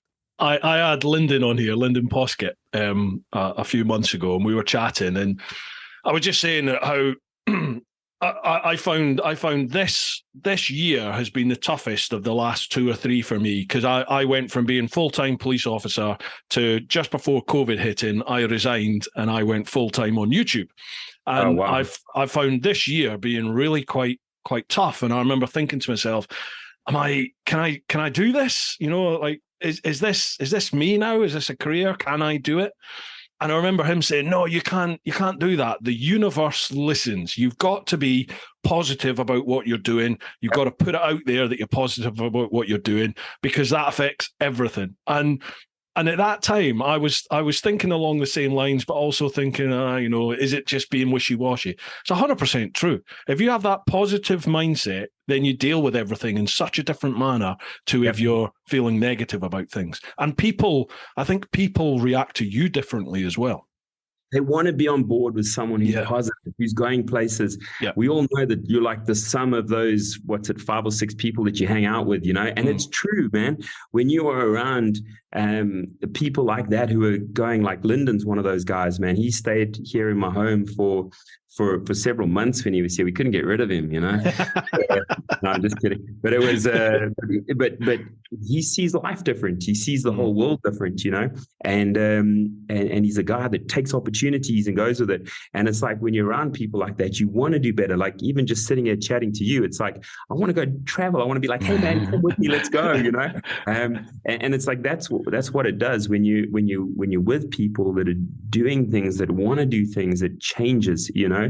And that's why it's like, just wherever, you know, the guys who are watching this, wherever you're at right now, just like I guess the best way I could put it this, if I said to you now, all right, you need to get on your bike and you need to ride to Magadan. You know, you could do it. If I gave you the time, the money, you'd get on the bike and you'd go. If I say that to some corporate guy who's sitting in his office and I said, all right, I'm going to teach you how to ride a motorcycle, and you're going to ride all the way from here to Scotland. He'd be like, there's no ways. I can't. It's never. You know, and I know we could get that guy to Magadan. If he had the right mindset, no matter where he is, he could never ridden a bike before. You know, and I know within a year or two, we could get that guy and we could get him all the way to Magadan if he had the right mindset. But he doesn't know that. Does that make sense? And for the guys watching, you just got to figure out just the next step. It just you don't have to do the big thing. Just do the next thing. So what you said earlier, wasn't it, when I was asking you for advice about my friend, you break things down into attainable, achievable chunks, steps. So push yourself, but as you said, be realistic. And I don't want to. I'm going to enter the Olympics tomorrow in the high jump, and you can't even run to your door at the moment. You've got to break it down into little steps, haven't you? Well, you know that there's probably, like, you go to an event like the ABR Festival, you know that like probably 95% of the guys there all would love to do a trip around the world like you or Lyndon have done. 100%. And all these guys, but how many of those guys have never even ridden to Scotland, for argument's sake, or gone around the Isle of Man or whatever it is? Something that's way more achievable. And so it's like, if you look at everyone's history, who's done the trips like you've done or Lyndon's done, or the races and things like the stuff that I've done, it's a case of I didn't start with Dakar. You know what I mean? The first race I did was a little local race up the road, and I went up there and I'm like, what am I doing at this race? I don't belong here. And I felt like all really shy in the pits, and I'm like, I'm with a couple of mates. I'm like, just tell me where to go. I don't know where to go to riders briefing and this and that. And I was way out of my comfort zone. And then you click away a few years, and I finished Dakar. And so it's like, just do what you can now. For someone watching this who doesn't have a motorcycle, go get your first lesson this week. For someone who does, then do your first little trip. It's a day trip. It's a morning trip. Going to the countryside, learn to use a GPS. You know what I mean? There's so many little steps, on the way there. Just get busy. Absolutely. It's what I love about the biking community, and this little thing I have growing up round about me now called the Clan over on Patreon. It's a group of awesome people, like they support me, but what I see is that they're supporting each other, because we do meetups throughout the year, and I get people turning up at these meetups who all they've ever done, they might have been riding 30, 40 years, but all they've ever done is go from their home to a calf and back home, and they'll do it, on a Sunday when the weather's nice, and they're perfectly happy. That's they do with biking, and all of a sudden a switch goes, and they make the decision to come along to one of our meetups, and they turn up.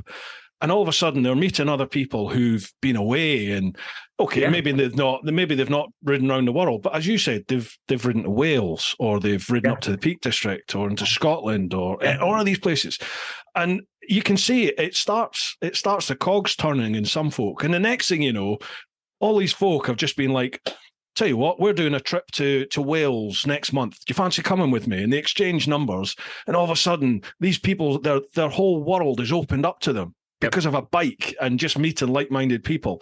And all of a sudden, like, the next time you meet them, they're like, I've booked it. I've booked the ferry. We're going to the Picos in Spain. I'm going. And you're just like, that's fucking awesome. It's mega. Brilliant. Brilliant what two wheels can lead to. You need those guys you need those crazy dreamers like yourself, that it just has that knock-on effect. You know what I mean? And it makes a guy want to go just a little bit further.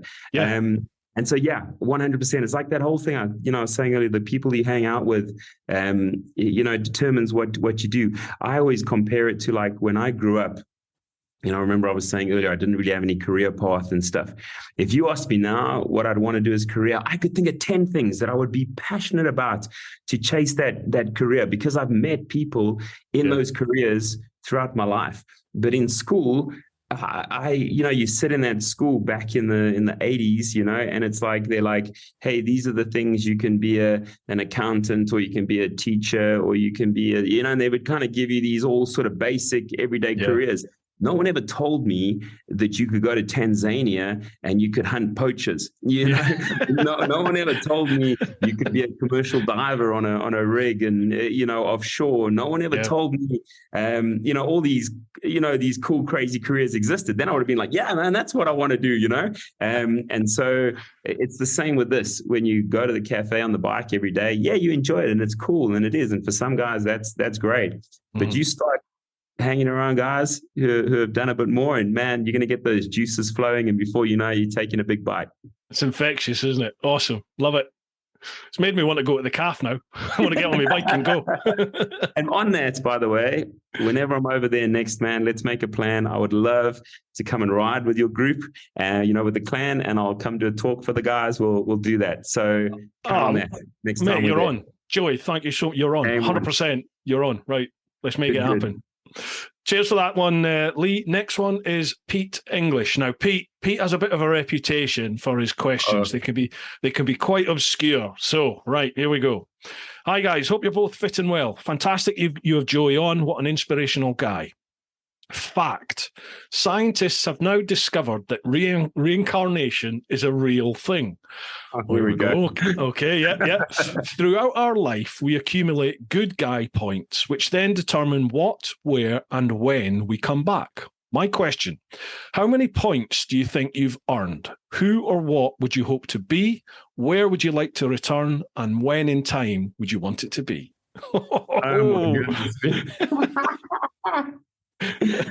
Might need something stronger than booze for this one. I was going to say, is he one of these guys that isn't diagnosed yet? I'm just kidding, mate. Oh man, I don't know, man. I think, man, I guess, you try to be a good guy. I think, I make a lot of mistakes. I do a lot of things. I don't know. I think it's hard to get all those points all the time. But if I did get to choose what I'd come back as, I think I'd like to be one of those guys that got to explore the world before the world was explored.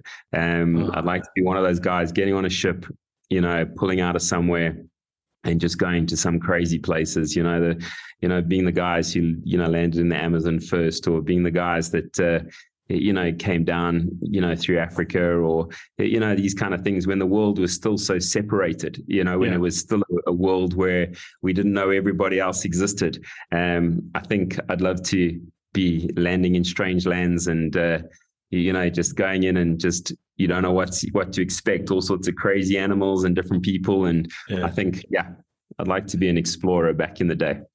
You can't comprehend what that must have been like back in the day, because like even today, where everything is on your phone at the touch of a button, you can Google it, you can go on Google Maps and you can look at the road or the track where you're planning to go. So you've got an idea as to what it looks like. You can research places that you're going to. I mean, back in the day when people were exploring new worlds, for starters, they thought the Earth was bloody flat. Yeah, these people still got on a boat and just headed off into the distance. That's insane, isn't it? Incredible. I was saying to my kids the other day, I said, you can't judge us. You have to remember that our knowledge of the world as kids was what people around told us. There was no way for us to fact check or anything like that. Like you don't understand. We lived in a whole different world. So you can't judge us for the decisions we made and the things we did. We were a product of the people around us. And so, 100%, man. Those would have been some crazy times. I remember starting uni in 93 and them going on about, we have this new thing, email. And I was like, what is email? And it's on the internet. And I was like, what's the internet? And it was like, the very first browsers and everything. Was it Netscape Navigator or something? And I just remember looking at it and thinking, it was so slow and it was so clunky. What's this? Point, never bother with that. Didn't even have a mobile phone in those days. Yeah. So, crikey. You look at what we have now. Wow. Different world. I'm at the other time scale, I think, in that I would like to come back in the future when we have the ability to travel out into the stars. So I'd like the same sort of thing, but in the future, like heading off out into the cosmos. I would love to be able to do that. That's pretty cool. I think that as well. When you listen to people like Brian, have you listened to Professor Brian Cox? He's when you hear him talk and sort of explain in his rudimentary a fashion as he possibly can what the universe is like and the scale of the universe, it still just blows my mind. I'm like, how is this real? It's phenomenal. You've got to look after this one planet. Let's get it right, man. Come on. Yeah, absolutely. Right, cheers for that one, Pete. That is us done with the clan questions. There's a couple over on Instagram, and I think there's one on Facebook. Are you okay for them, Joey? Yeah, fire away. Yeah? Keep going. All good. Awesome, mate. Thank you very much. Excuse me for interrupting, folks, but it is sponsor shout-out time. And this month, we have a new sponsor. Welcome to Travel Escapes. Now, I've got some blurb to read out. Travel and Escape is an independent travel agent. They are ABTA and ATOL protected for your peace of mind. For hassle-free, tailor-made holidays from staycations, day experiences, cruises, luxury holidays, and so much more. You can find them all on the socials or book directly online using the link. Now, folks, I'll leave all their socials and a website link down below. Make sure you check that out. If you're watching a video, have a look at the description. If you're listening to the podcast, check out the show notes. There will be hyperlinks there. Make sure you give them a click, a follow, a like. And if you're looking for a little break for you and the loved one, you and the family, you and whoever, maybe just you yourself, make sure you check out Travel and Escape. We are also sponsored by Innov. Now, Innov have been a long-term sponsor for the main channel over on TeapotOne, but they're also helping out and sponsoring the podcast. So a massive thanks to them. Innov specialize in motorcycle dash cam systems. They do the front and rear dual camera K series. That's the K3 and the flagship K5. K3 is 1080 front and rear. K5 is 4K at the front, 1080 at the rear. The K5 also has much faster Wi-Fi. So both the K3 and K5 utilize a mobile app where you can view your footage, you can change settings, you can share on socials, you can have a look at your GPS overlay, all this sort of stuff. Both do the job if you just simply want a dash cam. If you ever get involved in an accident, the first thing your insurance is going to ask is there any CCTV? And obviously, if you have one of these systems fitted, then you can turn around and go, yes, I do. And if you head to innov.co.uk and use the code TEAPOT, you'll get 5% off of all Innov and Technologic cameras. So a massive thanks to Innov. And lastly for this one, we're also sponsored by Ultimate Add-ons. Now, Ultimate Add-ons, they make dustproof and shockproof mobile phone cases and action camera mounts. They will fit just about every single bike out there. Me, personally, I always use the Helix strap mount because it means I can easily attach that to just about any bike that I'm riding at that time. I can jump on and off bikes and just easily unscrew the strap, whack it on the next bike, tighten it all up, and off I go. It's very versatile. I've had no vibration issues affecting my camera using the Helix strap. That's the one that I will stand by and swear by. Been using it about 5 years now.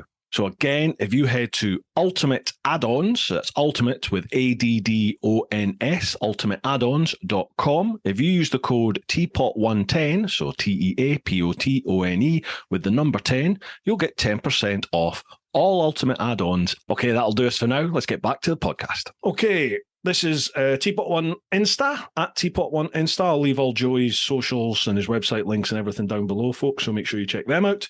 First one, Buddy the Biker Dog. Top man, thank you for inspiring me to try harder. What's on your bucket list? Oh, man, that list is long. I just feel the time running out, man. But I would love to ride a motorcycle in as many countries as possible. Like that is what I'd like to do. And so that's something that I would foresee would take me, my whole life and, wouldn't even get to the end. But that's something that I want to do. So in terms of like, I have no desire to go to like, to be honest, like places like New York or, Paris and these kind of like the places people want to go. Like I want to go to Costa Rica and I want to go to Vietnam and I want to go to all those kind of places and I want to go ride in the Congo and I want to, that's what I want to do. I want to really go to all of those sort of places. So I guess all those type of places would be on my bucket list to go ride in all of those. That's what I want to do. And I want to ride, like I said, with the local guys, man. I want to go to the local places. And when you ride with these guys, you eat the food they eat and, sleep in their places. That's what I want to do. So yeah, bucket list would be, lots and lots and lots of countries. It's funny you say it. That's exactly what I wanted to do. It's the whole point of me setting up the YouTube channel was that I wanted to ride in the UK and meet up with bikers and ride their roads and experience their little slice of the biking world, wherever it is people are. I've still not done that. I suppose in a way I kind of have, because I do meetups and we do it in different parts. But no, that's brilliant what you're saying there for sure. I think for me, there's somewhere that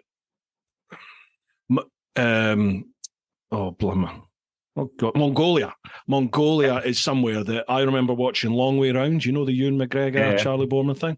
I remember watching that, and that's what really lit the fire for me. That I didn't even ride a bike then, but I remember watching it and thinking, I need to do that. I want to do that. Yeah, I'm a late starter. 2008, I passed my bike test. Oh, wait. That's cool, man. Yeah. So but that goes to show, you see, like we were talking about that guy who's sitting in I was saying, if you rode a magnet now, it wouldn't be a big deal for you. You could do that, But literally 14 years ago, you weren't that guy. But here you are, and you've done it all. And that's the thing, is everyone can do that, Not doesn't have to be that particular goal, but they can do whatever they choose. You just put your mind to it, break it into bite-sized chunks, work out that ladder, and get on the first step. Yeah, absolutely. I always say it to people is that the weak link is us. We are the weak link, and it's you that makes the decision to stop. Whatever your dream is, it's only unachievable when you give up. Yep.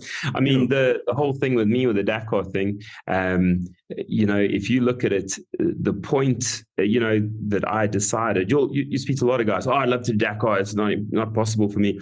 I decided I was going to race the Dakar when I was married with 4 children, completely broke and paralyzed. And I was like, I shouldn't laugh, but so when a guy, no, that's fine. So when a guy says to me, I'd love to race Dakar, but I just don't have the money, I'm like, yeah, you probably won't, Yeah.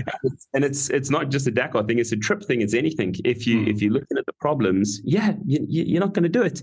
But most of the time you can overcome those things. It's just a case of just start working at it, get on that ladder and do those rungs. I mean, it was a 10-year journey for me to get from that position to where I was on that start line. And like I said, over the years, there was many, many times where I thought, I'm crazy. I'm never going to do this. It's just simply impossible. But I would just do the next thing. And so if you look at it, all I had to do was the first step. Well, obviously all the different steps along, but it was like, learn to walk. And how do I do that? I've got to do more physio. I've got to get better. I've got to get stronger. I've got to eat right. I've got to learn how to handle my new body with, catheters and bowel issues and all this sort of stuff. And you learn those things. And then it's a case of, okay, now I need to ride a bike. And so you buy a second-hand bike, you get the suspension load, you cut the foam out of the seat, you get your feet down, you can ride, and you start to learn. And then it's like, right, now I need to race. Now I need to start finishing races. Now I need to do multiple day races, and boom, boom, boom, boom, boom. And then suddenly I'm in 2015 and I'm going like, I could do this. Yeah. I reckon I could actually do this. And then it was the full commitment. And, within 18 months on that start line. It's still inspirational to hear it. And, I've listened to the book and know the story, and it still sends the old shivers up the spine. Awesome. Right. Central Colorado mountain riders. How far is the rip down the beach at Lac Rose on the final day of the Africa Eco Race?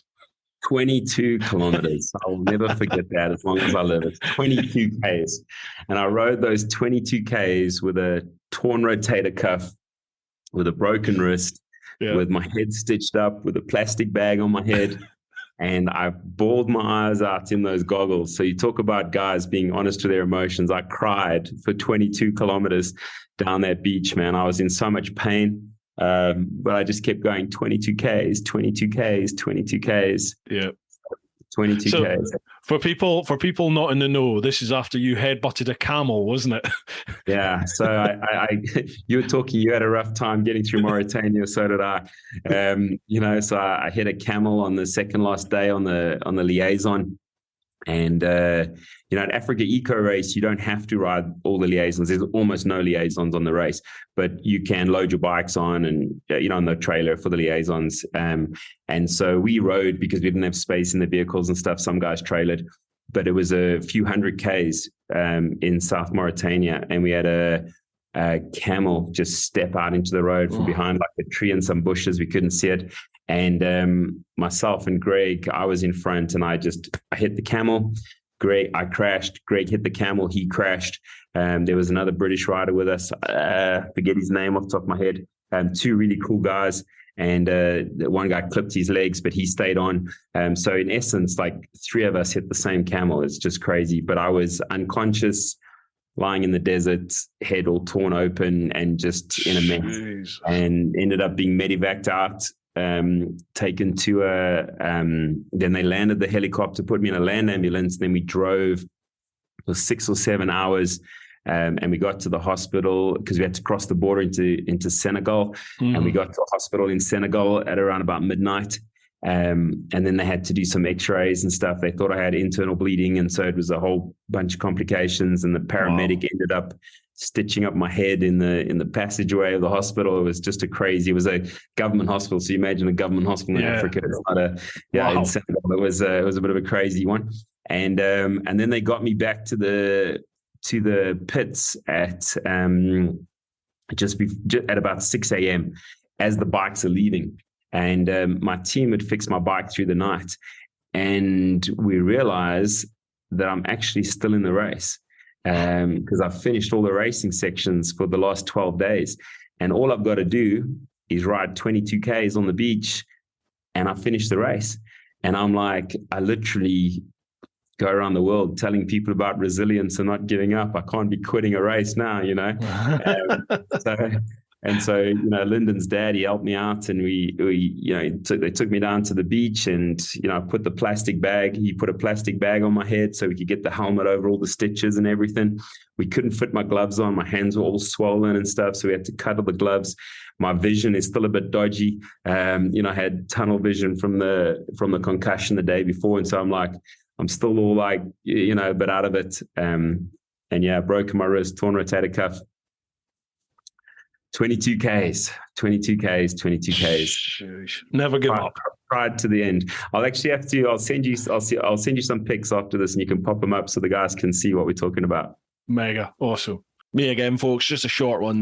We are also sponsored this month by the Influencer Store. If you go to TeapotOne.com, you'll go to the shop, check out any of the merchandise that I have available. That is all handled by the Influencer Store right here in the UK. I've got a quick bit of blurb to read out for them, and that is, the Influencer Store helps you build your brand, big or small, providing you with a solution and apparel. We help you to increase your fan base while supporting you with starting your own influencer clothing line with nothing more than just an idea or design, and there are no hidden costs. For more info, come check us out at theinfluencerstore.co.uk or drop us an email at online@influencerstore.co.uk for more information. Make sure you check them out, folks. Head to TeapotOne.com, head to the shop, and you'll be supporting both the Teapot One channel and the podcast right here if you buy anything from the merchandise. So a massive thanks in advance to you, and a huge thanks to the Influencer Store.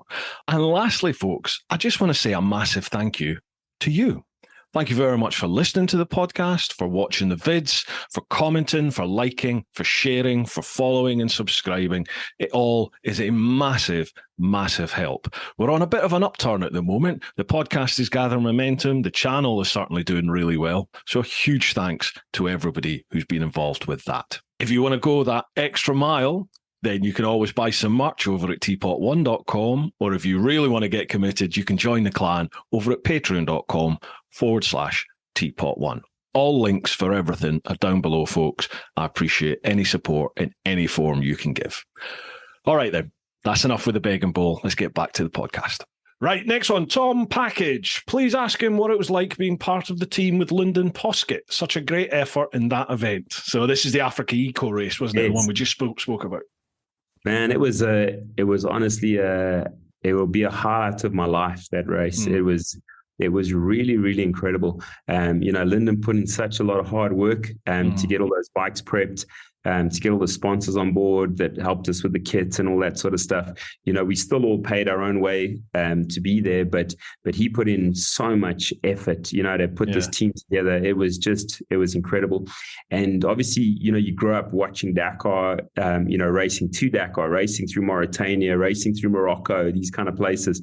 Yeah. And so, obviously my Dakar was Paraguay, Bolivia, Argentina, South America. And it was a super gnarly race. That was cool. But then this opportunity suddenly came up to ride the original Dakar route. And, when Lyndon told me, I'm like, I'm in, man. I'll figure this out. I'm coming. And then, it came up and we did it. And it was really incredible, those 5 riders, we all just became really good mates. I met Matt for the first time there, and Matt was the guy that I just rode in Canada with a little while back. He seems a good laugh. Matt's magic. He really is good. Mike's a good oak as well, good guy as well. And obviously Greg, Greg's a good mate of mine here in South Africa. He's now living in Australia, but Greg is one of the most solid guys you'll ever meet. Just a super good guy. And so to be able to hang out with these guys, it was just cool. It was like once in a lifetime, the 5 of us as riders. And then we had, the 5 guys who were all the pit crew. And then we had the 2 guys, doing the cameras. And so we had 12 guys. And I promise you, just the best 12 guys you could ever imagine. It was really, really, really just an incredible experience with all of those guys. And, there was a lot of laughing and joking and all this gnarly craziness that happened. It was just it was like you couldn't script an adventure, any better than that. It was, it was cool. It was really cool. It'll be one of those things I'll be in a old age home one day with a bit of drool from my mouth and I'll just be smiling, thinking about racing bikes in Mauritania with those boys.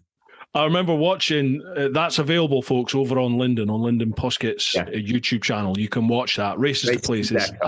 That's amazing. And I remember watching it, and I had Dario Leonetti, who was doing the editing in the 4x4 truck getting thrown around. I've had him on the podcast chatting about it. He was the one that actually, he sort of put the word in for me. With Lyndon. He's a top dude. That. Yeah, really, really fun guy, isn't he? Lot of laughs with him. Right, next one. Cheers for that, Tom Package. Next one, Big Horizons. In my honest opinion, we see motorcycle vloggers every day working hard to leverage a past accident or little hardship to try and grow online followers. Ooh, topical. But Joey, you're not one of these pretenders. You're by far the real deal. His physical and mental Hercules journey is mind-blowing and 100% authentic. If anything, he's often just too humble and downplays the real pain and sacrifice he's had to endure. Inspiring, Joey. So he's not got a question. He just wanted to say that. Oh, man, I can't even tell you how awesome it feels to hear that. There was, leading up to Dakar, I even said, there was... there was a mate of mine and I, I was leading up to Dakar and stuff. And he said, you got to tell, the guy was Gary Franks. He was, I'm making it sound like he's dead. He's not, but, he's a good mate of mine. And he had a magazine here, called Enduro World. And he said to me, Joey, you got to tell everybody about the accident and stuff. And I was like, no, man, I don't want to use that as like a feel sorry for me thing. You know what I mean? I just want to I want to go race this Dakar. It's like that, but it's like, that has nothing to do with it. It's like, focus on the Dakar. I don't want to use that or anything like that. And he said, no, he said, you're not using it. He said, you're not using it for that. He says, what it is when you tell people that story, it inspires them to overcome their own challenges and their own 100%. Stuff. And it was a hard thing for me to talk about. And like I said, I didn't want to talk about all this stuff because there's a lot of stuff that's difficult, like I was saying with catheters and stuff, that it's like, it's personal. And it's like, I don't really want to everyone to know about it. I kind of kept all that sort of stuff secret about me before. And he kind of gave me that push to do it. And he put an article in that magazine. And after that, then it was like out there. And it was, and that was something that changed the way I looked at it. But I've always been like, I'm very like determined to make sure I don't exaggerate anything, that it isn't something that's like worse than it is or anything like that. And so when I hear guys make comments like that, it's just like, I love it, man. It's cool. It's good to hear, man. So thanks, buddy. Like social media, I think social media is like a double-edged sword, isn't it? It can be evil in a sense that it can portray lies about people, countries, all manner of different topics. It can force people to have insecurities about themselves and their abilities and their looks, all this sort of stuff. But it can also be the best tool in the world for breaking down barriers, for being providing sources of inspiration, such as yourself, for giving people hope. I think a lot of the time as well, to see other people who are in similar situations or maybe even worse than what they're currently in, and to see that people deal with it and get through. It's a difficult one because it's very easy, and this is not a criticism on this chat, Big Horizons. It's very easy to criticize people that you see who you might, in your head, you might be thinking, they're utilizing something that's happened to benefit, to gain on social media. But as you've just said there, they can be providing a source of comfort, of inspiration, of hope to people out there who aren't in a position that you're in. Everyone's different, aren't they? So it's 100%. No, I think I can see his point, because obviously it's not so much about what you're doing; it's the motivation for what you're doing. What I mean? And so I think he makes a good point. But yeah, it is hard to know when. But something I've also realized is that it's very difficult to compare challenges. People will say to me, "Hey, man, Joey, I had an accident. Like nothing as bad as yours, but I had this thing." And I'm like, "No, there's no such thing as nothing as bad as yours. Some guys won't have an accident anywhere near as bad as mine, but they won't have the support I had, from a family point of view, or they don't have the medical stuff, especially here in Southern Africa. Some guys have things that are nowhere near as bad medically, but they don't have the availability of medical support or whatever. And so it becomes a lot worse. Other people have different financial situations and different, so it's very hard to compare. And so something might feel a really big thing for that guy, where you look at it and you're like, what are you doing? But it is big for him. Yeah. There's something, I can't remember who said it, but I remember hearing somebody say, the worst thing to happen to you is the worst thing to happen to you. It's still the worst thing, isn't it? And as you said, everyone's different. Everyone has different levels, experiences. Yeah, for sure. Okay, next one, Gavin.Fraser.39. Hi, Bruce. Hi, Joey. You might not get this far, plus you may have already answered this question. Yeah, a lot of the time we only get through the Patreon questions, and sometimes I don't get as far as like Instagram and stuff. But we're here, Gavin. We're here. There we go. So great to have you on TeapotOne's Brew Time. I have two people who are a big inspiration to me. That is you and Vanessa Ruck, probably because you both had horrific accidents, and it puts mine in perspective.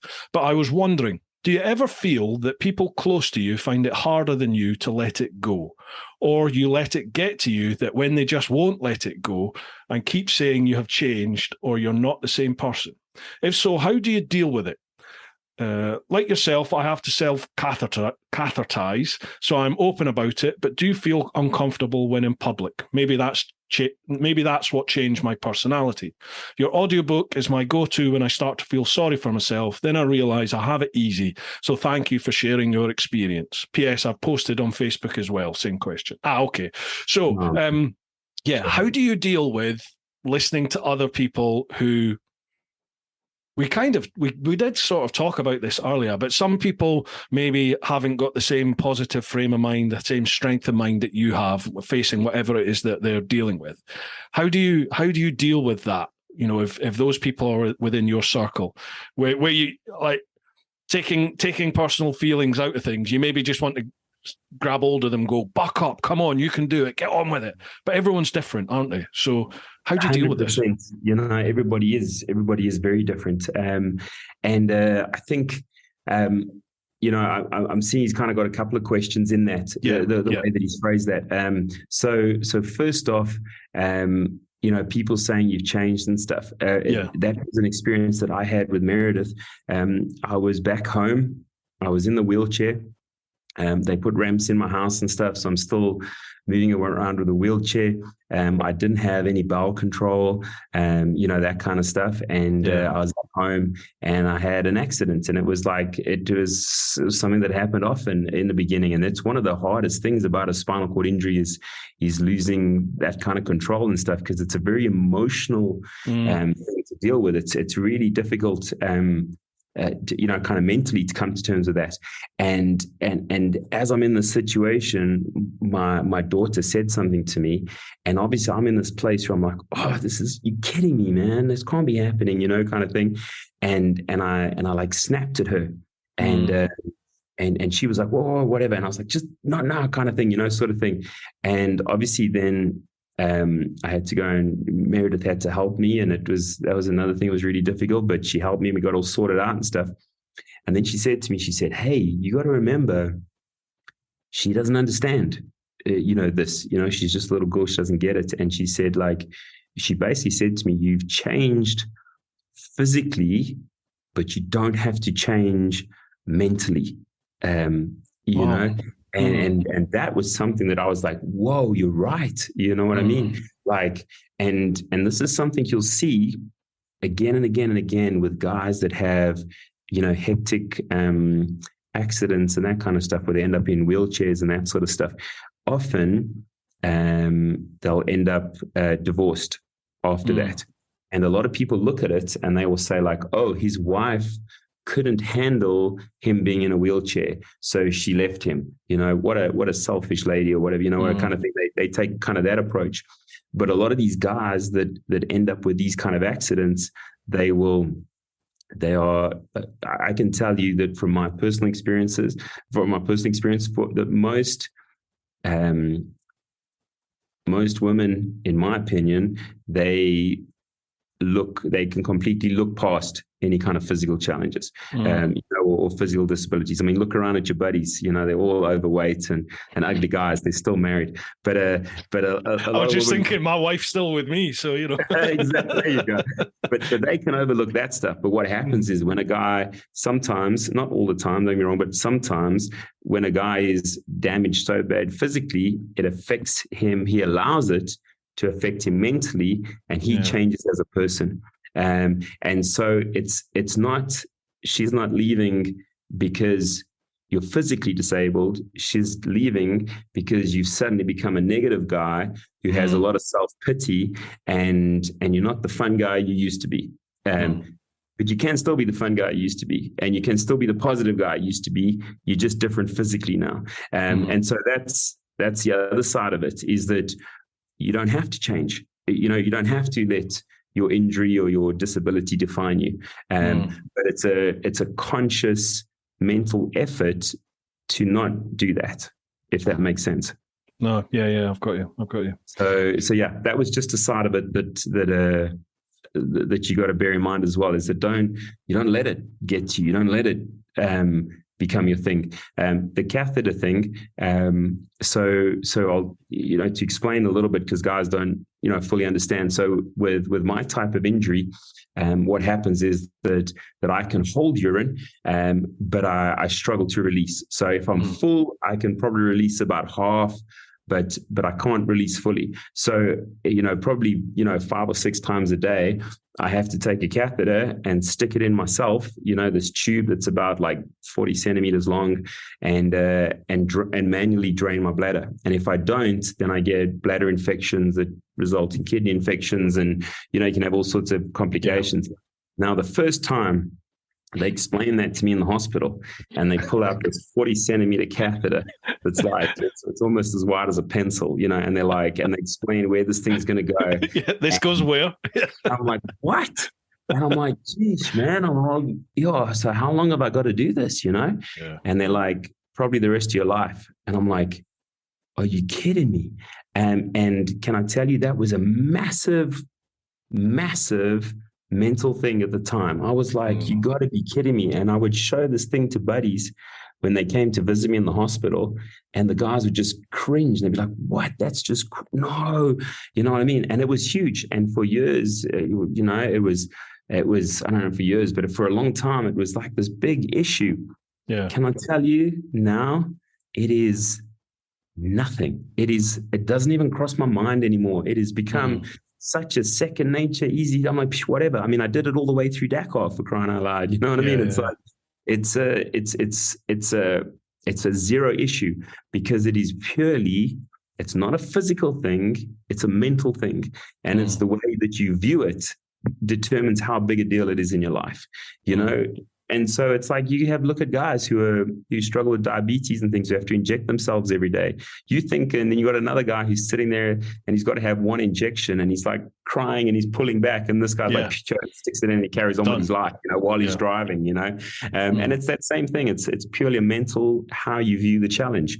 And so you change physically, you don't have to change mentally. I'm just trying to think how he worded it there. There was another side of that about the. Let me have a little look here. I was wondering, do you ever feel that people close to you find it harder than you to let it go? Have we addressed that one? So, what's he meaning, let it go? Like, let go anger at what's happened to you? Or what's that mean? It could be. It affects, you also have to remember, when you have an injury, it affects everyone around you. It doesn't just affect you. And I didn't realize that when I broke my back. I realized that, but I thought, I'm the one going through all the pain here. You know, for you guys, it's easy. You're not the ones going through it. You know, that's kind of how I viewed it. Now, I'm going to share something with you that's hard to talk about, but it was nearly 2 years ago now. December 19th will be 2 years ago. My daughter, who's 19, had a horrific car accident. And what happened, there was a guy, an older guy, he was like 82, and he passed out, or it appears he passed out, and he just went heavy foot and swerved into oncoming traffic. And he had a head-on collision with my daughter's car, and it was like 2:30 in the afternoon, sunny day, dry roads. She was on her way to work, and she ended up in this massive head-on collision, and she was still conscious. And the lady behind witnessed the whole accident, and she gave the lady my phone number, and the lady phoned me, and I knew where my daughter was going. And so I just ran out the house with my wife and my other daughter, and we just raced to the scene as quick as we could. And we got to the scene of the accident before the paramedics. And so I get to the scene, and there's my daughter's car completely crushed. The other guy's car is completely crushed. He's dead in his car. You know, he died on impact and everything. It's just all the cars mangled and everything like that. It's just this horrific scene. And I reach in the car, and my daughter has broken, all the cars come in on her airbag deployed. She was wearing a seatbelt and everything, but she's broken her fib tib. She's broken her femur, broken her pelvis, broken her arm. Her legs are all cut up with all the damage coming in. And she's trying to hold her leg from flopping over because all the bones are just broken. I mean, her shin was like 90 degrees. It was 45. And then she's got this middle piece with a knee that's just flopping around. She's trying to hold it with her broken arm as well. And I reached in that car, and I just kind of held her legs like this, waiting for the paramedics. And then they ended up cutting her out the car. And then what happened was she had a massive fat embolism shower where all the marrow went into her bloodstream. And so it blocked up all her lungs. And so they got her to the hospital, and then her oxygen level started plummeting. And so then they had to intubate her into an induced coma. And then her levels kept dropping, and she's on 100% oxygen. And then they told her she's not going to make it, you know? And that was just, oh man, that was so incredibly hard. And then her heart stopped, and they resuscitated her. And it happened 3 times. And it was about 3 o'clock in the morning. and they said, this is kind of it now. There's nothing else we can do. You need to prepare yourself for that she's not going to live until the morning.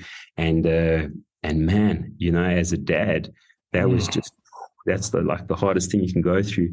And I said to them, is there not a machine that can take the blood out of her body, oxygenate it, and put it back in? Because her lungs have all filled up with fluid now. Yeah. And so, they can't get oxygen into the blood. And they said there is a machine. It's called an ECMO machine, but it was the middle of a COVID spike at the time. And there is nothing in all of Johannesburg available. There's no machines.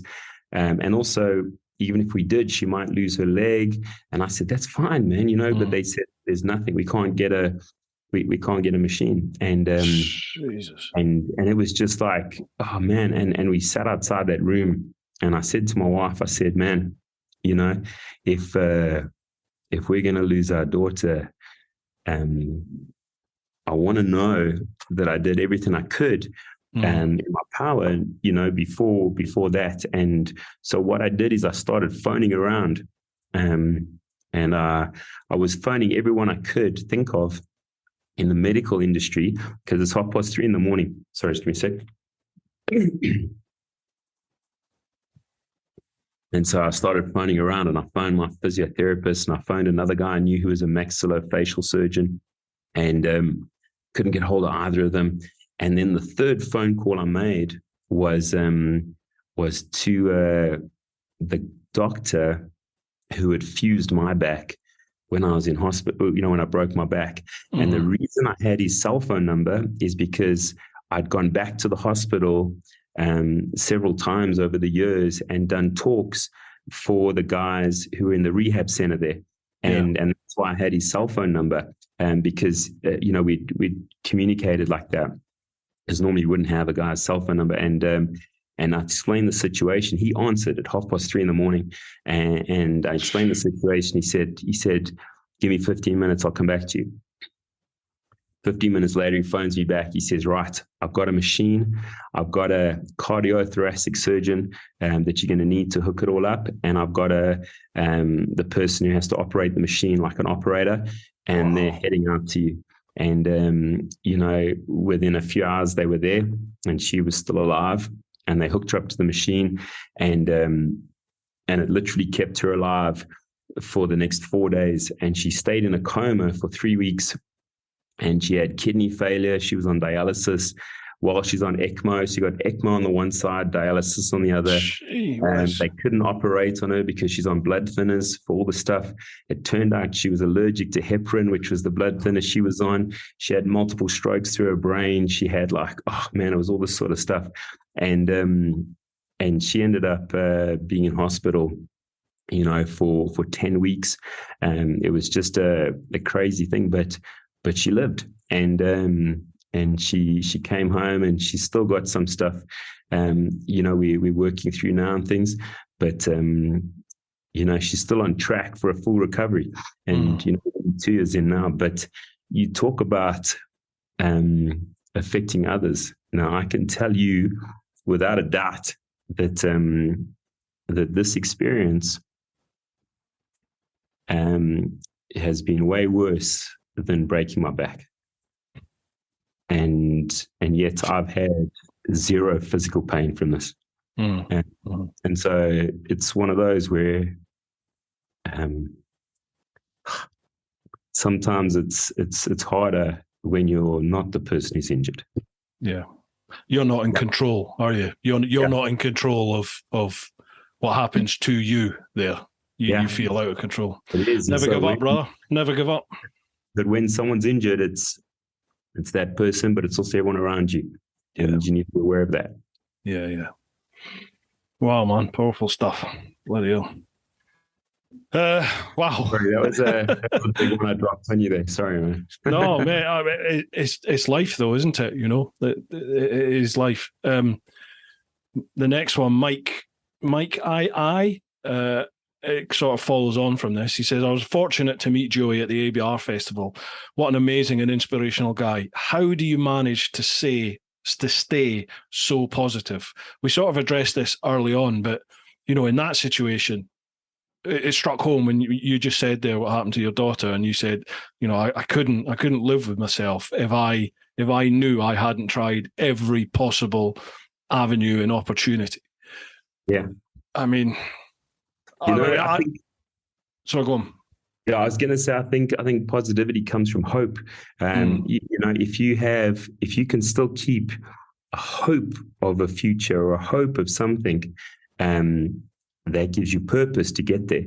And so I think it's like in your life, I thought after I broke my back and all that sort of stuff, like I've had my big thing, like my life now will just goes on out. I've had it. Yeah.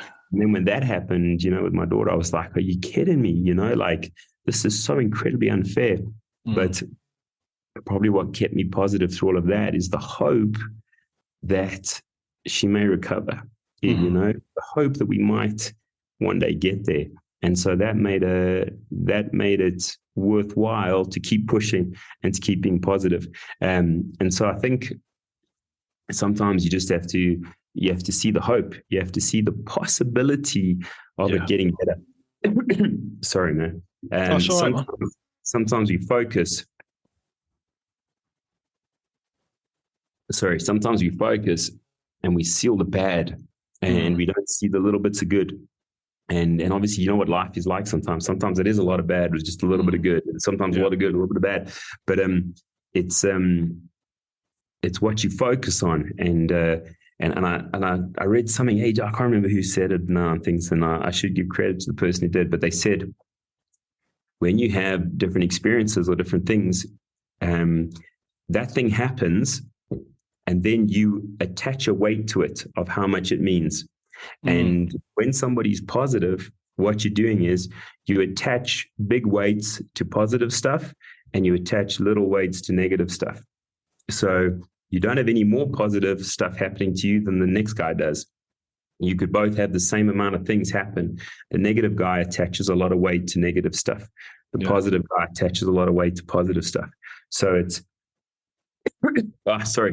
it's weighted in either mentality. So when you say, people talk about like, oh, you're always so positive, it's almost like lots of good stuff happens to you. It's not, it's the same, but you focus on the good and you don't focus on the bad. You add that weight on the good. That's where I'm putting my focus. The bad, I'm not. And that gives you a better positive outlook. And like we were saying earlier, when you're positive and you're heading in a direction, the world conspires with you to get in that direction. So you kind of, you pick those good things and you look at those good things and you look at, you focus on the positive stuff in your life, and then, it's, things do work out better when you focus on the positive. I find, I think I'm generally generally a positive sort of person. I think I'm a glass half full type of guy. Is it half full or half empty? I'm on the positive side of it. I always half full, but I do get waves every now and then. I do just have little waves where you just have a downer, and I can totally sympathize with people who get themselves into big waves of depression and just don't see a way out of it. I've never been that bad, but sometimes it's just like, oh Jesus, I know 100%. Look, I'm with you as well, and it still happens to me now. I'm not a guy who's always positive. And it's like, you talking about social media earlier. I joke with my buddies. They'll be like, "Oh, Joe, you're traveling all over the world. It's fantastic." And I'm like, hey. That's Facebook Joey. Facebook Joey. That guy is styling, man. He's got like an awesome life. Real life Joey is like, he's hacking his way along, man. He's just trying to stay in the game. And it is a lot like that. It's I'm not always positive. I'm not always like got it all together. I struggle, man. And it's like, and you feel that downer. I see, for me, and I mean, everyone's different and there's different chemical balances and there's a lot more to this than we can fix with some positive words, But for me, what I find is I see that kind of route as like a spiral staircase that goes downwards. And I can feel when I start putting my foot on that first step and that second step. And I find that that's the time where I need to I need to turn around and get off that staircase.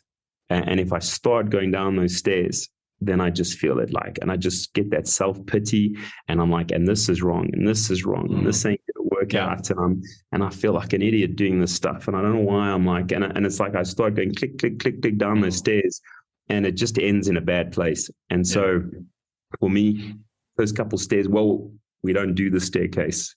We don't do it. Yeah. I think that's important for people to hear, that it's not always great. It's not always positive. Is it? It's entirely normal to have your down times when you're not feeling like you're going to take on the world. It's entirely normal.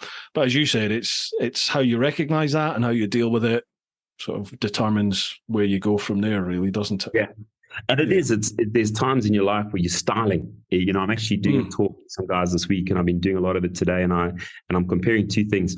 I'm talking about full throttle, and when it's like it's good and it's going, and you're like, you're pinning it, it's feeling good. And then there's times where you're going 10 more meters, 10 more meters, 10 more meters, and there were times of the Dakar where I was like 10 more meters, just in those dunes, 10 more meters, sometimes 3 more meters. But it's like, and so it's like, it's the same with life. There's times where you're just cruising along and it's like, man, this is the best. I got the best job. I got the best stuff. Everything's working out. My family's healthy. My marriage is good. Everything's cool. And there's other times you're like, how am I going to get through today? You know what I mean? And so if you're in that place, get into survival mode. 10 more meters, 10 more meters, 10 more meters. Just hack it through with survival mode until you're twisting again. Nice one. Right, last question. Simon John 249. Just finished reading his book. What an inspirational story. Brilliant speaker and all-round top bloke too. No question. He's just saying that. Man. Love it. Joey, it's been an absolute pleasure, mate, to chat to you. It genuinely has. I think people are going to listen to this, and there's going to be a lot of people out there who are going to get a lot of positive things from this. And I have one close mate for sure who I'll be plunking this in front of and saying, listen, just listen. Man, just keep going, man. Keep going. Whatever it is, you look back at your life, there's good and bad in the past, and there's good and bad in the future. So it's going to be good. Nice one. And let's go ride. Mate, absolutely. For sure. If you're coming over to the UK, or even, if you're going to be in Europe, give me a shout, and I'll, it's nice and easy for us here in the UK. We can just jump across. So that'll be mega. Yeah. And if I ever find myself down Joburg way, I'll give you a shout. You do that. And for people listening, man, reach out. Let's connect. That'll be good. Meant. Awesome. What I'd like to do as well, just before I forget, sorry, man. I'm going to send you a copy of my book, and I'll send it to you in an ebook, so you got a digital format, and you're welcome to put a link for the guys, and then they can download it for free. So anybody who wants to read it, they can download it. Easy game. I'll send you that, and you can figure out how you put it over there with a link in the bio or whatever, that the guys can all get that, and then they're welcome to just download, and they're welcome to share it as well.